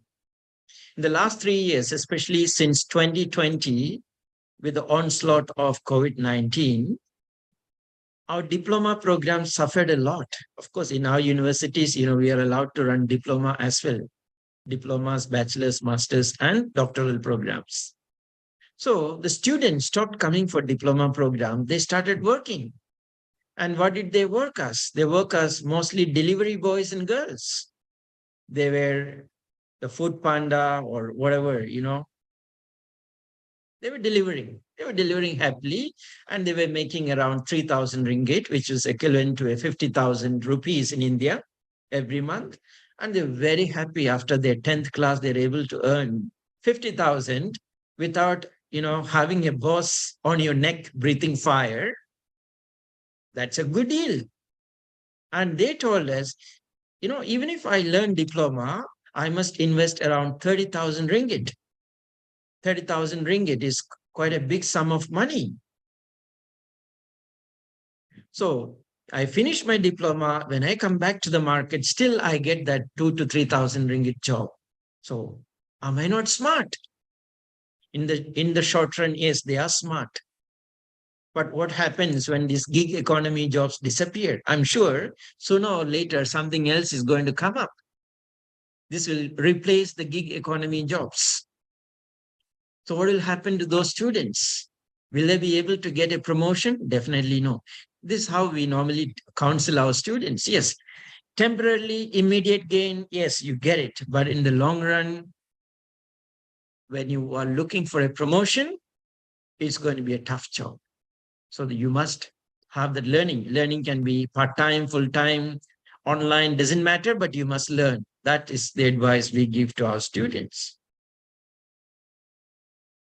So what are the trends we observe in education? Of course, on-demand learning. This is what I was talking about, customization of learning. I demand the content of my learning. And if a university is willing to give me that, I prefer that university as opposed to any other didactic traditional university. Then another trend, we look at from formal learning to informal learning to non-formal learning. We discussed this earlier. And online learning, which is not only just online, but we are looking at hybridity of learning and lifelong learning. And then finally, micro learning. Maybe I'll spend some time on micro learning. Malaysia has been very seriously looking at micro learning in the form of micro credentials. Now, what is a micro credential? Micro credential is a subject which a student can take at his own leisure. For example, I just want to learn CPR, right? First aid, CPR. Can I learn it? Yeah, you can learn it in the form of a micro-credential. So what will happen? At the end of the learning, I need to take some kind of assessments for that. And once I pass that learning, that is already recorded in the form of a digital badge with Malaysian Qualification Agency. And I can accumulate digital badge one after another at my own convenience and time. I can accumulate it from maybe arts, maybe from science, maybe from business, doesn't matter. As long as it interests me, I'm able to do justice to that course. I go ahead, do it, and accumulate my digital badge. And this digital badge can be converted into a credit transfer to a program at a later stage. Of course, when you want to credit transfer, you have to fulfill the requirements of that particular program. So 70% you can accumulate through badging, digital badging, and 30% you join the university to study face-to-face. So if you are having a 3 years degree program, I can get my more than 2 years of learning online through micro-credentials, and maybe 2 semesters I need to spend in a university to get my bachelor's or master's. So this is the flexibility I'm talking about in Education 4.0, which is very much practiced here in Malaysia nowadays. And our university has got more than 15,000 micro-credentials, which are approved by the Malaysian Qualification Agency, which any student from any part of the world is able to take. That's something interesting, right? Of course, the pillars of Industry 4.0. We have to look at all the tenets like horizontal, vertical integration. I'm sure you must have studied in your supply chain, right? Then industrial Internet of Things or artificial intelligence, cybersecurity, new business models. I'll be talking about the new business models at a later stage, cloud computing, additive manufacturing, then smart supply chains, big data, autonomous robots, and so on. So all these components are seriously or must be integrated into different programs as and where it is necessary. Because today the industry is moving very fast. So we universities must be able to catch up with the industry. Industry is always, whenever we have industry integration or interactions, one of the complaints they say is, you are 10 years behind industry. You're far away from what we want. You're producing outdated products. This is a constant complaint we get from industry. But if you're able to integrate some of these into, then definitely we can definitely work out something better. But what we do to this, we have something called as problem-based learning in our classes. So there are certain hours dedicated exclusively for problem-based learning in every subject, every course. We also integrate experiential learning programs where we have something called as employer project, where we invite the industry to come and present a problem to the class. And that problem becomes the assignment for the student. It's not an imaginary, it's a real issue the industry is facing. So we have an initial interaction with the industry, with the class. Then there's a midpoint check with the industry, whether the students are moving in the right track. And then there's a final presentation by students to the industry. So the students come out with a solution to the problem and present it to the board of directors most of the time. And, they take up, I don't know whether you heard of Genting Highlands. Genting Highlands is situated at around 2,000 feet high on a mountain top. and it has got one of the biggest casinos in the world and theme park. So if you visit Malaysia, you must go to Genting Highland. Okay. So Genting Highland wanted to introduce something called as a techno hotel. They wanted to start a new hotel called a techno hotel, where they're able to integrate technology into hotel, with smart lighting, even the sound, smell, everything they wanted to integrate into hotels. So they asked us to do a kind of pilot study, and our students did that. And they were very happy with the outcome of that particular survey. So this is, integrating employer projects into classroom. So we must really work together, hands in hand with the industry, to get the problems into the classrooms. Or we also have something called a staff internship. Normally, when we talk about internship, we talk about students, right? Students go for internship. But here we are talking about staff internship. We send selected staff to selected industries. Of course, we need to have an MOUs and MOAs in place. And the staff spend certain days, certain hours in that particular industry, in a particular department, working together with the industry, trying to understand how the industry operate and how we can integrate, university into the industry's requirement. And this has proved to be very fruitful, because we are able to collaborate effectively and understand the real requirements of the industry through staff internships. So these are some of things that we practice and we are trying to perfect in our system. Of course, when we talk about Industry 4.0, the applications in the form of smart factories, predictive maintenance, so where, and smart supply chain, quality control, customizations, I'm sure the students would be studying these in your syllabus, especially maybe in operations or supply chain or project management, whatever it is. So there's nothing new in this, so I can move on. So we're talking about new business models. 2020 onwards, we have seen so many business models, and most of these business models were internet-based. So we started with e-commerce, moved to m-commerce, and today we are talking about q-commerce, q-commerce, right? So demand, on-demand delivery or e-grocery. Of course, e-commerce is also the same, but the difference here in q-commerce is the delivery time is substantially cut down. In traditional e-commerce or m-commerce, you may take sometimes 3 hours, 4 hours, 12 hours, 24 hours. But in q-commerce, we are looking at 10 minutes, not more, right? So some of the pioneers like Delivery Hero, Gorillas, they were some of the, famous unicorns. And I don't know whether you heard of this particular,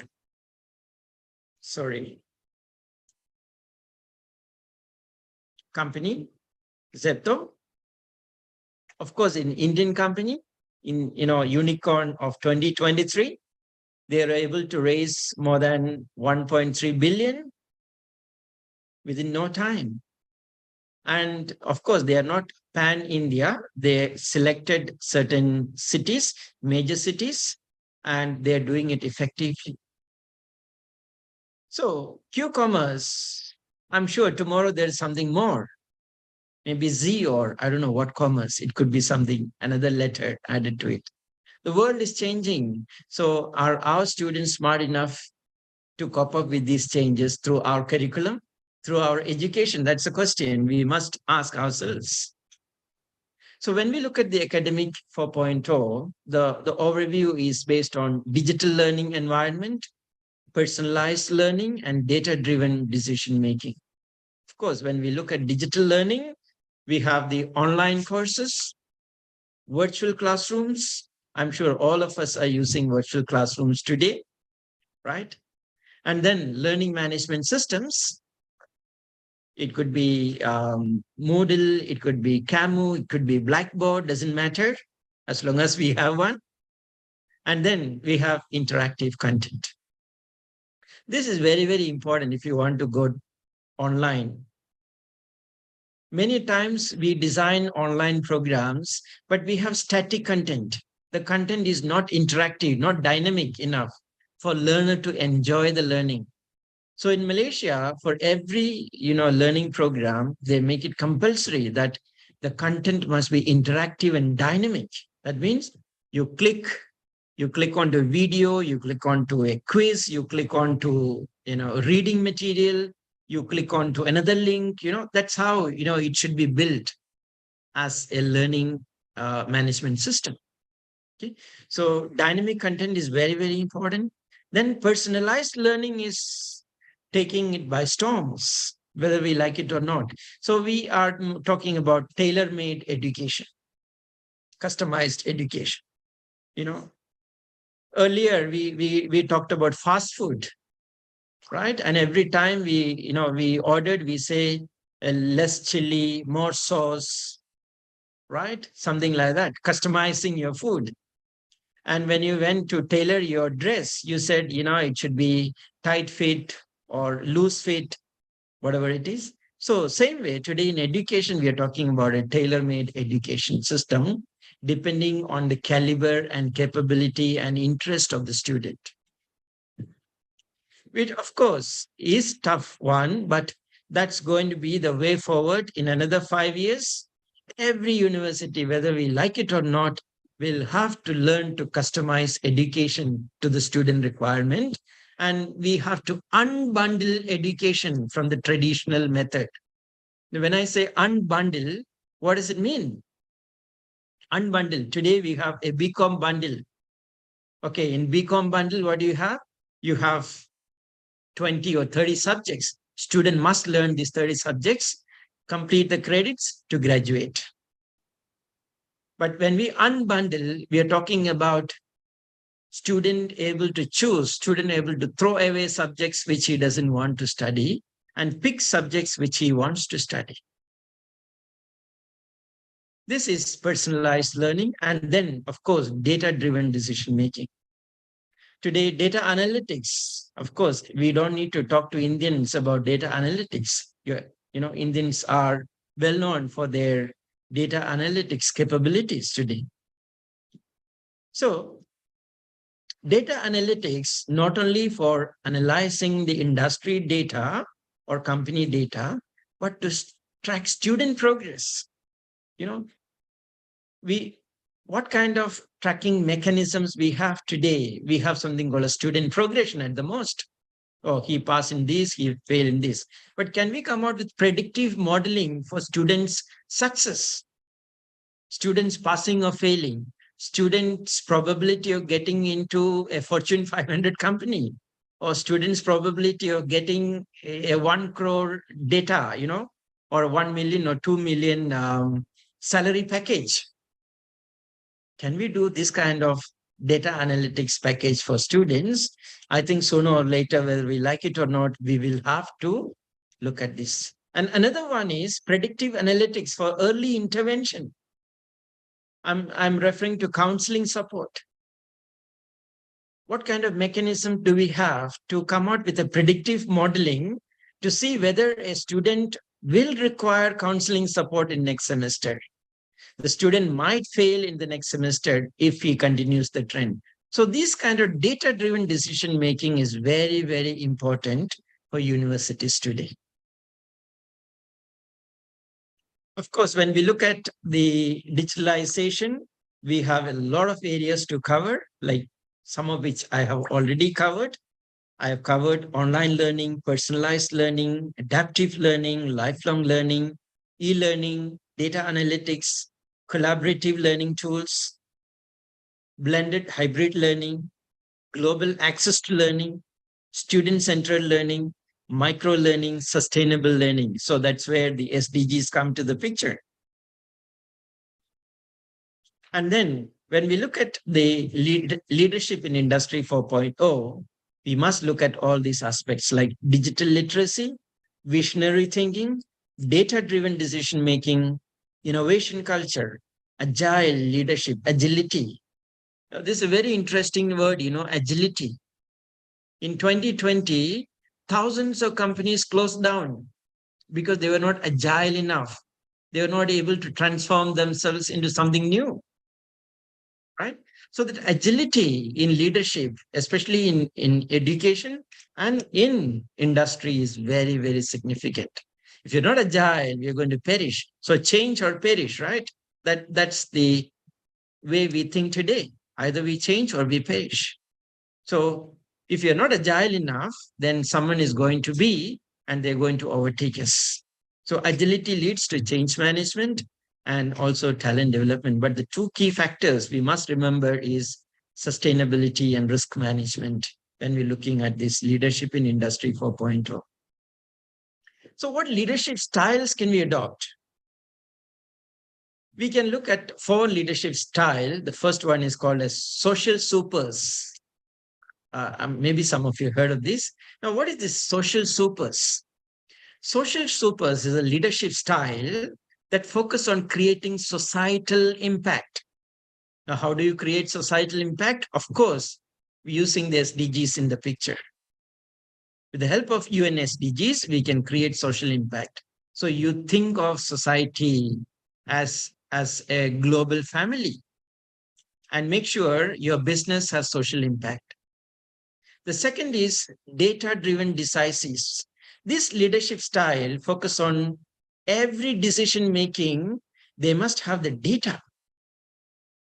And data defines who you are. Data defines the quality of your decisions today. If you are making decisions purely based on hunch, your decisions may not be the best decision today. But if you make decisions based on data, through data crunching, data analytics, modeling, your decision is going to be the best decision. The third leadership style we can look at is the disruption driver. Now, the disruption drivers are people who invest in disruptive innovations, right? For example, Tesla, very classical example. Or just now we talked about the Q-commerce, disruptive driver, innovation. So any kind of disruptive innovator, they invest heavily in innovations which are disruptive in nature. And the fourth is talent champions. These leaders believe in retraining or retaining talented employees. So of course, excuse me.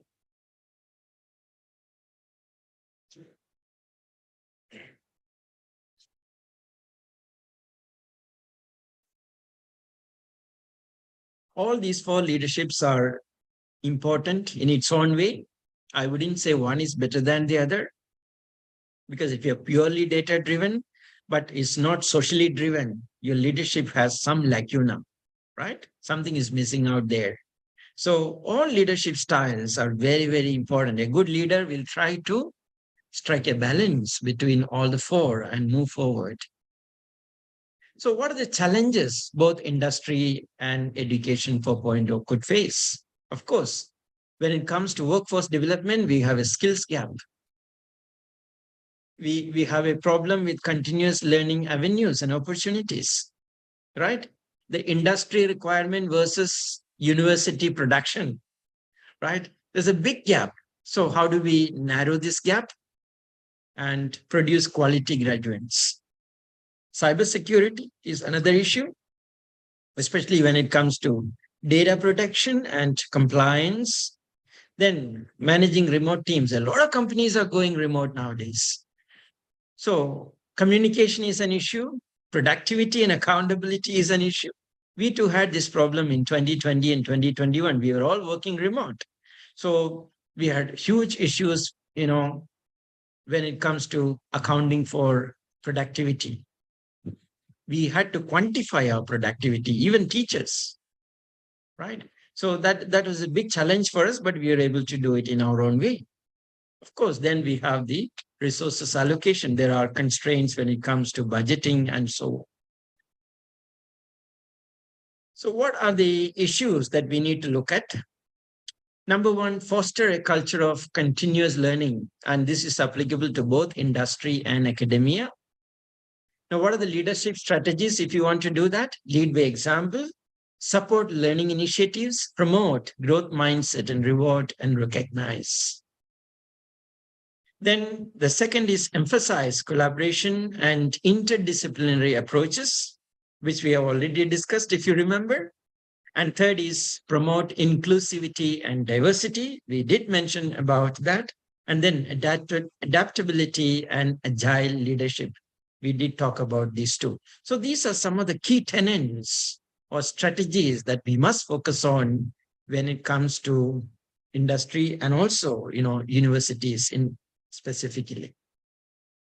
So last two slides, what are the takeaways, to conclude my topic? And I've been rushing through because of the time constraint. What are the key takeaways? The key takeaways, I would say, we must move away from our didactic traditional approach to learning. Number one, when we look at the student learning, we look at from three different angles: the cognitive, affective, and psychomotor. The cognitive element talks about, the thinking skills. These are skills the student must acquire: thinking skills, reasoning skills. And then we have the second is the affective skills. Affective skills are very important. These are the soft skills that the students must have before they graduate. I know many universities do a lot of soft skill training nowadays: communication, leadership, critical thinking, whatnot, right? In collaborative skills and so on and on. Very, very important. Third is, the psychomotor skills, the hands-on, the hands-on skills. So this is where we lack actually. Many universities lack when it comes to the hands-on. We are very good in teaching theories. We can teach soft skills, but the hands-on part, all of us are guilty, be it a medical university or engineering university or a business university, doesn't matter. We're all guilty of not giving adequate emphasis to psychomotor. Why we don't do it? Because that calls for investment, and investments really burn your fingers, right? So hence, people shy away from the psychomotor skills actually. But are we doing justice to our students when we don't teach them psychomotor skills? And that's why the industries keep complaining your graduates are not industry compatible. Correct. So these are, some of the key takeaways. Number one, our leadership must be adaptive. We must focus on digital literacy.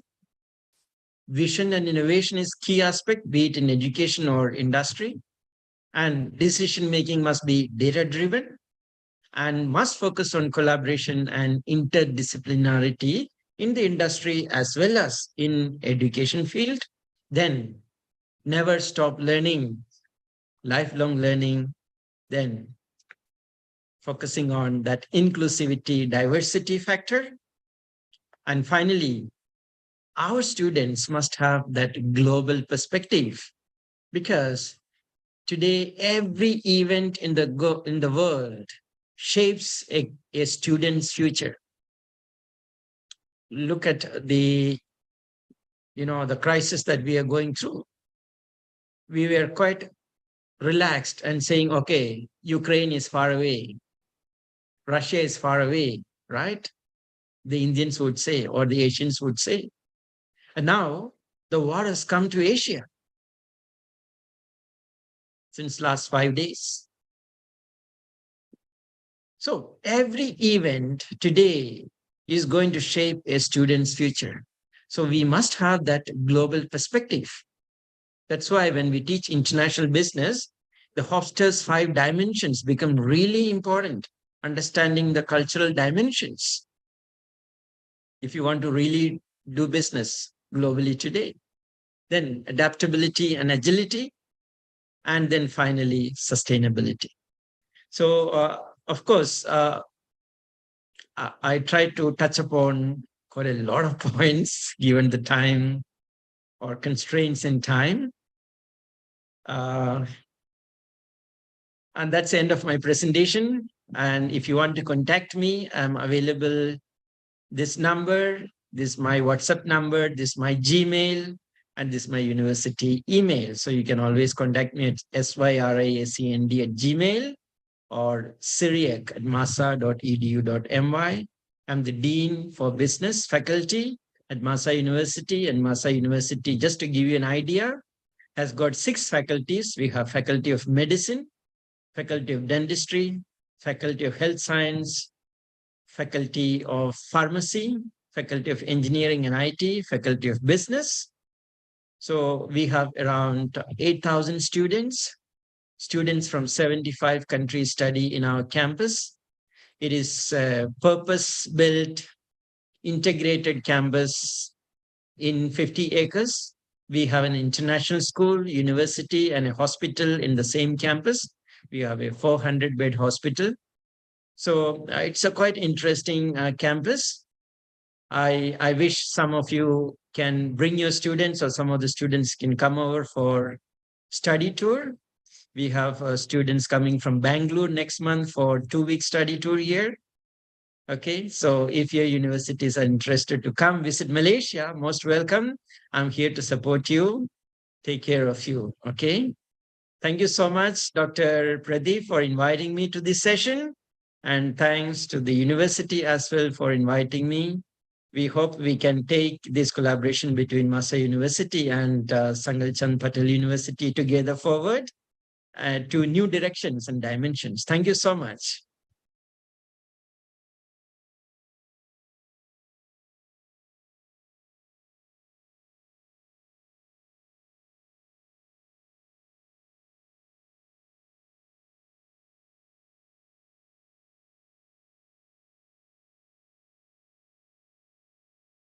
Over to you.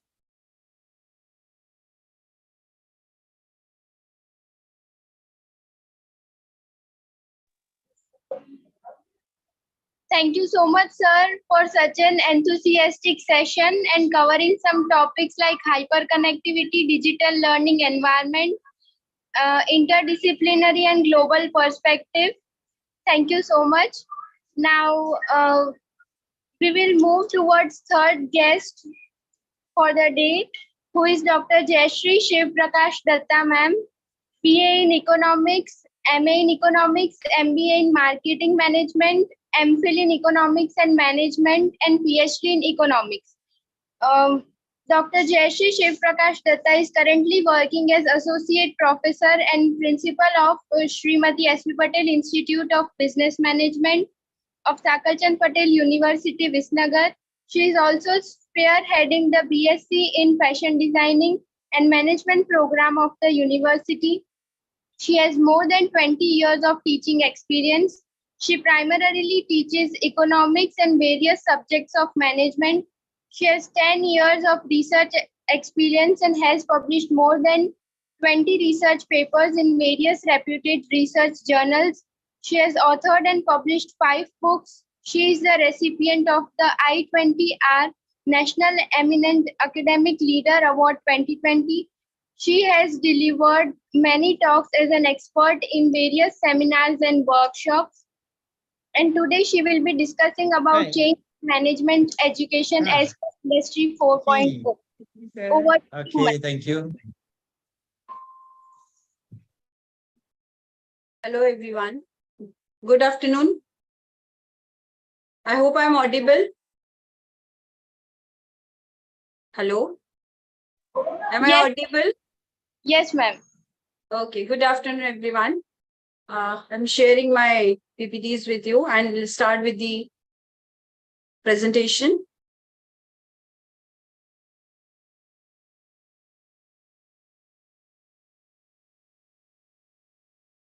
I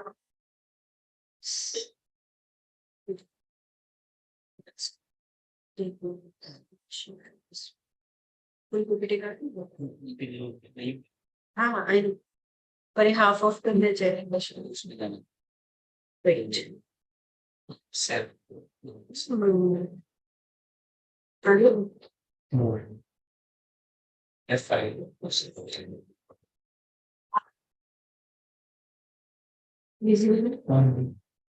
Hello. Yeah.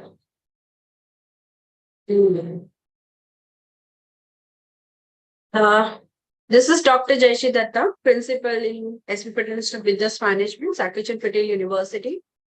For the 5-day FDP, today my topic is change in management education as per the industry 4.0. As we know nowadays, the era of the 4.0, and in very soon we will get 5.0 as well. But right now we are talking for the 5.0. So I'll start my topic with what was the background of the management education in India. If we talk about the Indian education system, especially in the management, we have started with 1953 with the Indian Institute of Social Welfare and the Business Management, and which was established in Calcutta. And after that, in 1961, IIM Ahmedabad and IIM Calcutta was started their journey. In 1991, the big number come with the educational institute who was providing education in the management, as well as the number of the student increases like anything. Apart from this, now if we want to find out the certain data for the management institutes as well as the students, it is more than like we can count it. So many institutes, so many colleges, or we can say that so many students are existing nowadays in the management, but whatever the requirement of the people or the industry, we are going to talk on that. See, management education, what the management education is, generally we go for the preferring of the how we can do the financial management or the HR or the marketing or maybe the production. Generally, production and the finance, both are the thing which we can more concerned with the 4.0. As we know, management students are not working just with the production department only. They might be working with the various service industry or maybe some NGOs, public, private organizations as well. We have to provide the education to our student as what the 4.0 required. What the 4.0 is basically, as we know, it's a more digital, more technological, rather than more, we can say the practical enough. Like whenever we are doing certain work, we used to do on digital platform. That is called majorly 4.0. Today I'm going to talk about how the educational institute can cope up with the 4.0 and what we need to give our students, basically, how they can cope with the market.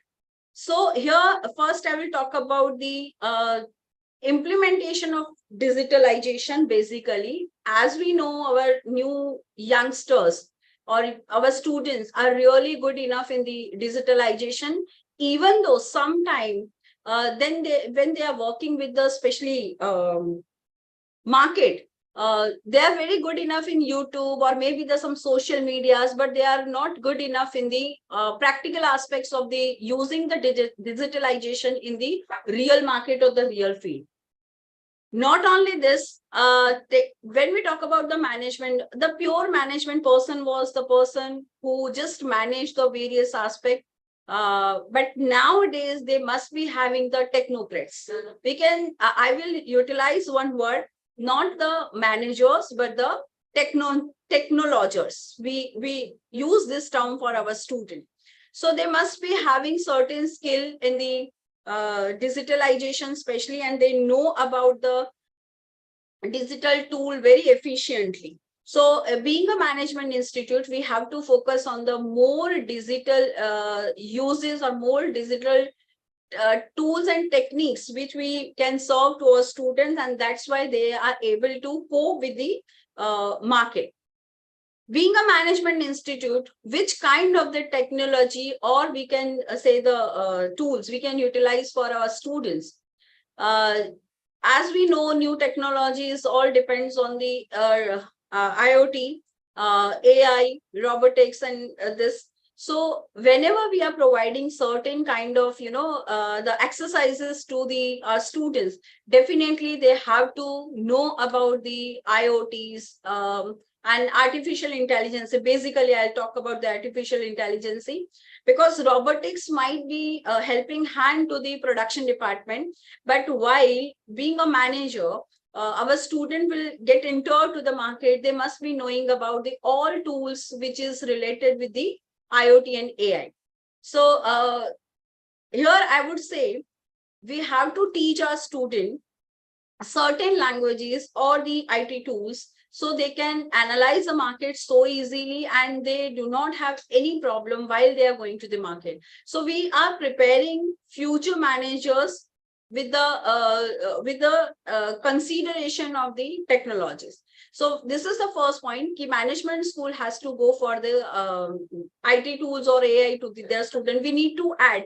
Now there is not a day that we are teaching our students just the computer or MS Office or maybe the internet or how to do the emailing. Not only this, we have to teach our student how to utilize IoTs, or we can say the artificial intelligence, must be this one management information system for their database so they can grow their business while they're taking care of any company. So this is number one. Second, we need to take care about the organizational culture. Now we need to develop a culture. See, first it was the what we can say nowadays after COVID, basically the companies are working on the hybrid mode, even though like we are the management institute and we are doing so many activities on hybrid mode. What the hybrid mode is, so online offline both, we go for the combination of both. So we have to prepare our student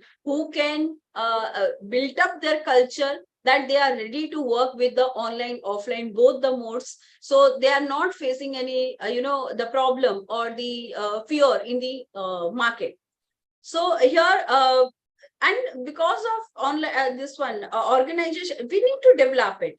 Being a management teachers, we have to give certain practices, some certain what we can say the exercises to our students, so they are having. Nowadays our college has started, so many colleges used to do, we invite online tests, we invite for the online assignments and everything. So in that way we can cope, and we need to give certain assignment which is really related to especially digitalization, basically how to utilize the digital. Not only I will not talk about digital marketing only, I'll talk about the data analysis. I'll maybe we can teach them for the financial data analysis with the help of IT tools, future prediction for the demand forecasting.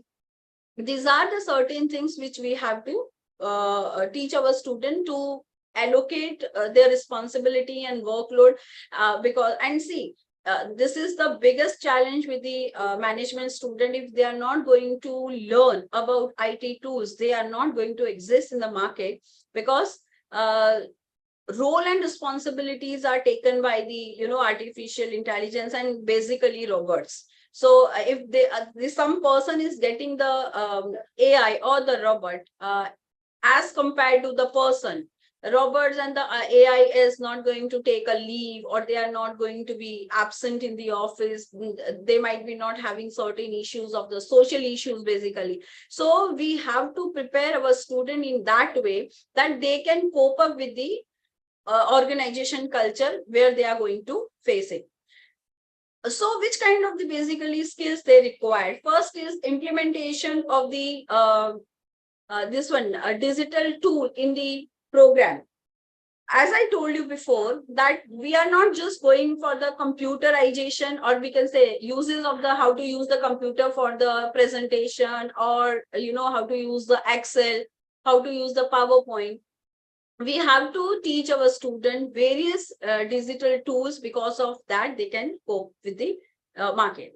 Another is whatever the new technology comes in, we have to put our, as a curriculum part, we have to put those, technology or the new skills in our syllabus so they can add it. And because of NEP, new education policy, as we all know, very good things they have introduced. Government of India has introduced so many good things in this. Because of new education policy, we can collaborate our student with the engineering student, or maybe the pharmacy student, or maybe the design students. So because of this all things, we can make our student more talented and more skilled, and because of that they can do the good work. So another adaptation of new technology and the skill they have to learn. And being a management colleges, we have to put all things in the as a subjects. We need to make our student, they should not having certain fear for the new technology. We have to make them more confident for the technology. As we know, students are really using their mobile phone and laptops, and they are using internets like anything. But even though when we talk about AI, or we can say IoT or the robotics, is not just how to operate the things. You need to work on that. While you're working on that, you must be fundamentally clear about each and every aspect of that particular technology. So that's why I use one other word, that is not manager, but the techno managers. So this is something for the new technology. They have to rely on the technology. We have to teach them how to rely on the technology and how to change. You can change your perception for the technology. No fear should be there. Another thing is they have to change the working habits. Now, how they can work the, today's era is, we can say, 24/7 era. 24/7 era means you are available all the time. What the company is expecting from the employee, they're expecting that on a single call, your employee must be working on your orders, right? So we have to make certain working habit to them, and we have to teach certain methods to them. Because of that, they can easily cope up with the market situation, and they should not restrict themselves for the changes. Another, now this is the purely, we can say, the what we can put basically. We have to go for our pedagogy in certain way. As I told you, we need to introduce a new subjects. Even management student can learn about the Python, or maybe the C++. Java is not there. Basically, Python is there nowadays. So we can put one subject is in the BBA or the MBA colleges, or the any management institute. So the pedagogy has to be changed now. It is, and because of NEP, we are doing as well. More emphasis put on the practical aspect rather than the theoretical aspect. It was the traditional, the teaching methodology that you have to write in a paper. You need to mug up certain, the question answer. Now, because of changing the era, because of more creativity, because of technology, we have to keep our student always updated. And those updation can be take place just because, with the help of practical exposure only. So we need to put our things. Another thing is, as we are facing that students are using more online platform rather than the colleges. They used to come to the college, but whatever they require additionally new something, they go for the online. But our duty is to provide our student all the, the practical aspects and the case studies and market studies. And so because of that, student come to us, and that is the importance of the offline learning. So online learning is not providing any kind of the practical exposure to the students. Of course, yes, they do the assignment and everything, but being a teacher, while they are coming to us, we discuss so many, things in front of like face-to-face discussion, so they can get the more things. So more practical study should be there rather than the And this is the modernization as well. Traditional studies and the modern study having the difference only that we can having the more practical exposure for the student. Another thing is student, as I told you, we need to go for the more skill enhancement. It is not enough for the finance manager or HR manager or maybe production manager to know how to operate the machinery or how to do the data analysis manually, but we need to develop certain skill with the help of AI or maybe with the help of computer management system, how they can resolve their issues. See, while we are putting certain tools and techniques which is related with the technology in our syllabus, then and then student will get the these skills and they can develop themselves. So this is very important to transformation of the studies to the skill development. Next one is, as I told you, case study and various aspects are there, practical aspects are there, more games and the role play system should be there in the management studies.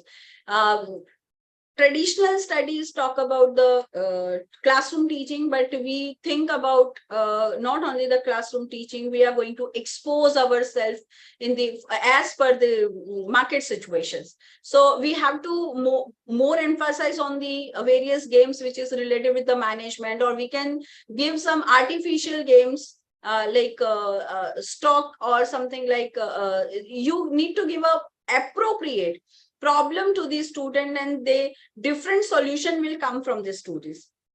So this is another thing, role playing, the same thing, being like you need to give a particular role, you are playing role as this or this and you need to solve this certain, these are the certain, you know, practical things which we can provide to our students. And because of gameplay and role playing, they can have a more confidence in themselves. They might don't not fear with the something, and they will be able to cope up with the situation so easily, not only in the college, but while they are going to the universities, the market as well.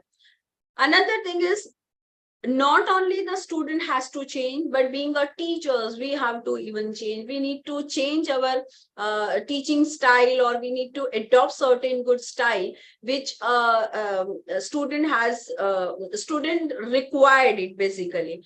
As I told you, this is not only what we can say, teachers are not the students are going to be changed. Being a teacher, we have to adopt the good technologies, or the we need to learn for the technology, because while being a teacher, we do not know something, how we will able to go, give our things to the student. So we need to change our teaching style as well. So many business schools nowadays depends on the, what we can say, analytical skill and soft skill, that is very, very required in our, you know, the management student. But apart from this analytical skill, this is a basic and the fundamental skill which a management student must know. So analytical skill nowadays business school provides, and because of that we can develop our students. So being a management institute, we have to adopt it. More emphasis must be given to the academic research. Now, what the academic research, as we know, so many social issues. Basically, management student or the management faculty concerned with, or the commerce faculty concerned with the social sciences. We are going to deal with the people, we are not going to deal with the machineries. So in that case, what the actually problem, what the actually requirement of the society, that thing we come to know from the academic research, or the, and not only the teachers has to go for the research paper or the research work, we need to involve our student. For example, we in our institute, we have started a new practice. We have formed a research club, and we have involved so many students in the research club, and because of that, now they are coming with the certain questions, why this is so, and that on that basis we give a answers to them. So being a academician, we have to go for the more research, academic research, and the management practical researches. Industrial 4.0, as we know, the part of new curriculum, and we have to involve so many good subjects in that, so we can give extraordinary to our students. These are certain things which we need to develop in management institute as well as the students as well. We need to create a sense of urgency. As we know, nowadays this is the world of the Google. Whatever we require, on the single click we use to get the data. The same way, company also expecting the urgent, the sense of creation. So whatever the problems comes in the life or the problems comes in the industry, immediately, all of a sudden, they must be having, the skill to solve those problems. And this is just, we can create on the basis of different kind of habits of the student. We need to go for the problem solving exercises. We can go for the critical analysis.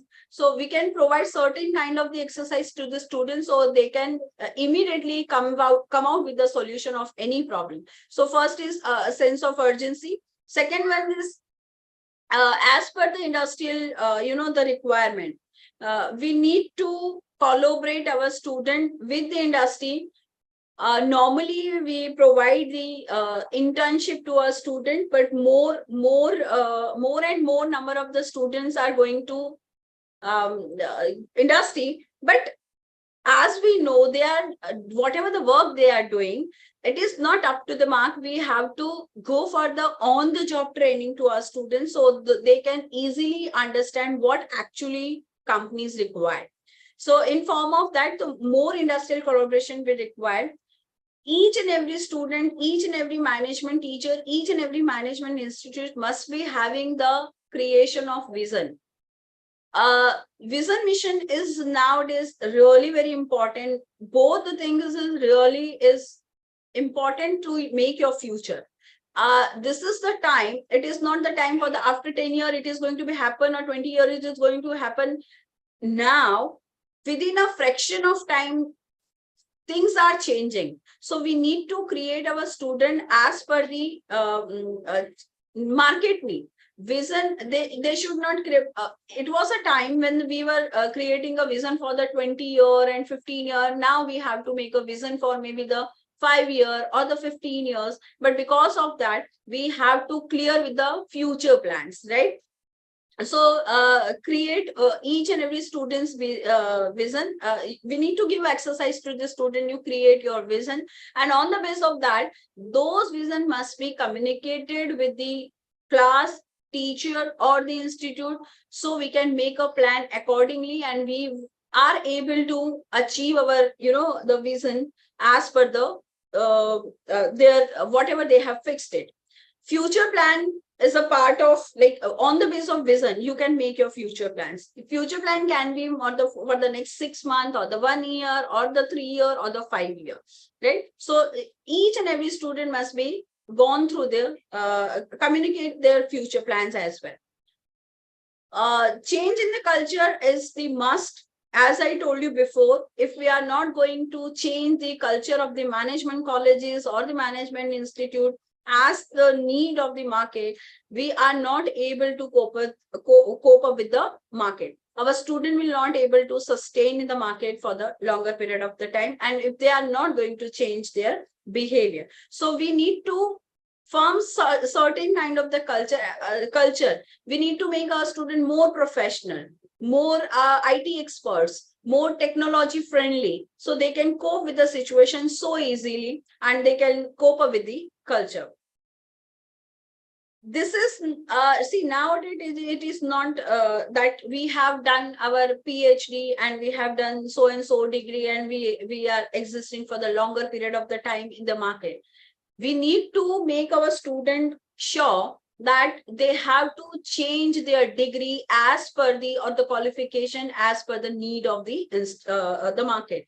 I just want to give you a single example, a small example of the doctors. If we see the doctor of 80 years, or we see the doctor of 30, 34 years, both the doctor are able to work with the laparoscopy operations or a small camera operations and everything.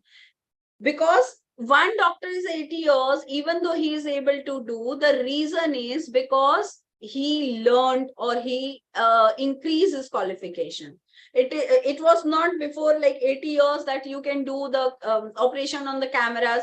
Definitely there was a big, the scar on the body, and they open up the body. Nowadays we can say the open heart surgery are not taking place. You can make transparent of your bypass or maybe the liver, just because of 2 or 4 holes in the body, and all the operation made by the cameras only. So the doctors who are really 80 years, 70 years or 60 years, they are doing because they have updated themselves. Here the change the degree in sense of the updation as per the market.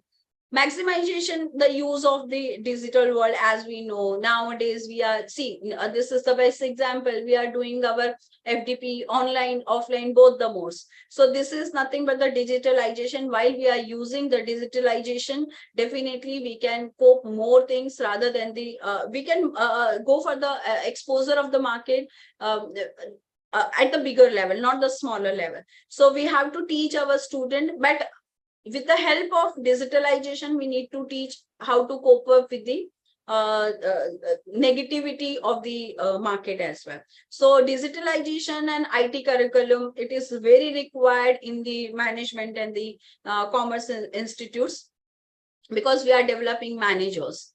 Another thing is person should be very flexible. That is rule of the life. If you are not flexible enough for your, the changes, definitely you are not going to cope up with the situation, right? As I just given the example of the qualification, doctor increases their qualification and they go for the certain kind of the operation, even though they are 70, 80 years old. So a person should be flexible as per the need of the market, as per the requirement of the market, as per the new technology. We need to develop our student in a certain way that you need to change yourself like this. Fine. So flexibility definitely requires. This is the last slide of my presentation. What exactly management education or the management student requires. These are the 4 major points. With the help of that, we can make our student as per the industrial requirement. First is artificial intelligence. As I told you, nowadays, the era of the artificial intelligence, we have to give certain, languages. We have to learn, teach certain languages to our student. And because of that, what they can do, they can cope with the market. Machine learning, definitely it's not part of the management student, but even though we have to do that, and as per the new education policy, being a management student, you can go to the engineering college, you can take some, designing subject or something like that. So because of this, the machine learning will help the new generation. Very important, that is business analytics. As we know, whatever the business are going, it depends on, if you are not going to analyze your business, definitely you are not going to make a profit. So this is my personal opinion, that we have to introduce business analytical skill in our student from the first year when they are coming to the college.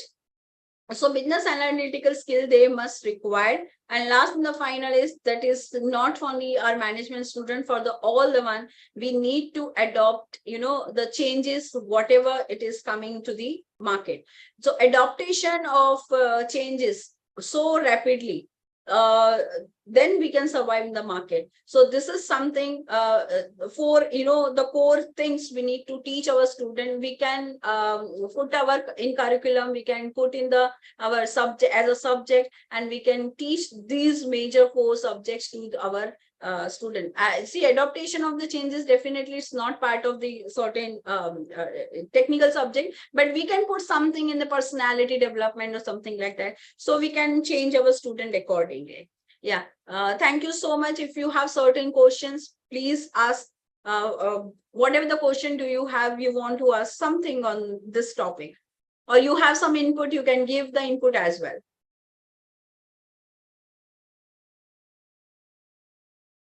We are lacking with the time, so the team has told me to give a brief presentation, so I have just gone through the brief presentation only. Anybody?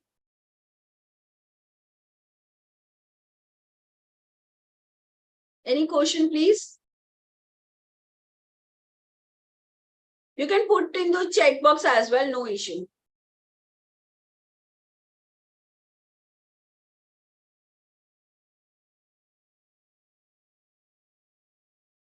So I hope being a management faculties will do certain changes in our, the management institute, so we can develop our students for the market. Thank you so much.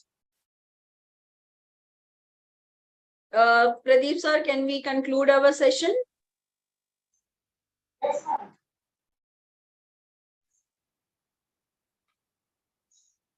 Hello. Thank you so much, ma'am, for such a fruitful session and discussing the points like analytical skills, academic research, rapid change in qualification, business analytics, and rapid adoption of change.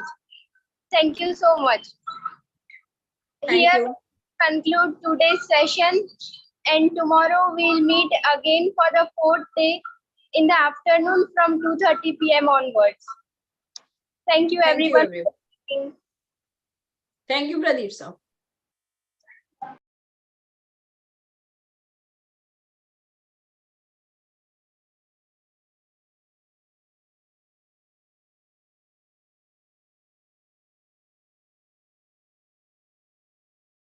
Mute करने देता है time over मुझे leave करो मैं यहाँ से leave नहीं हो पा रही हूँ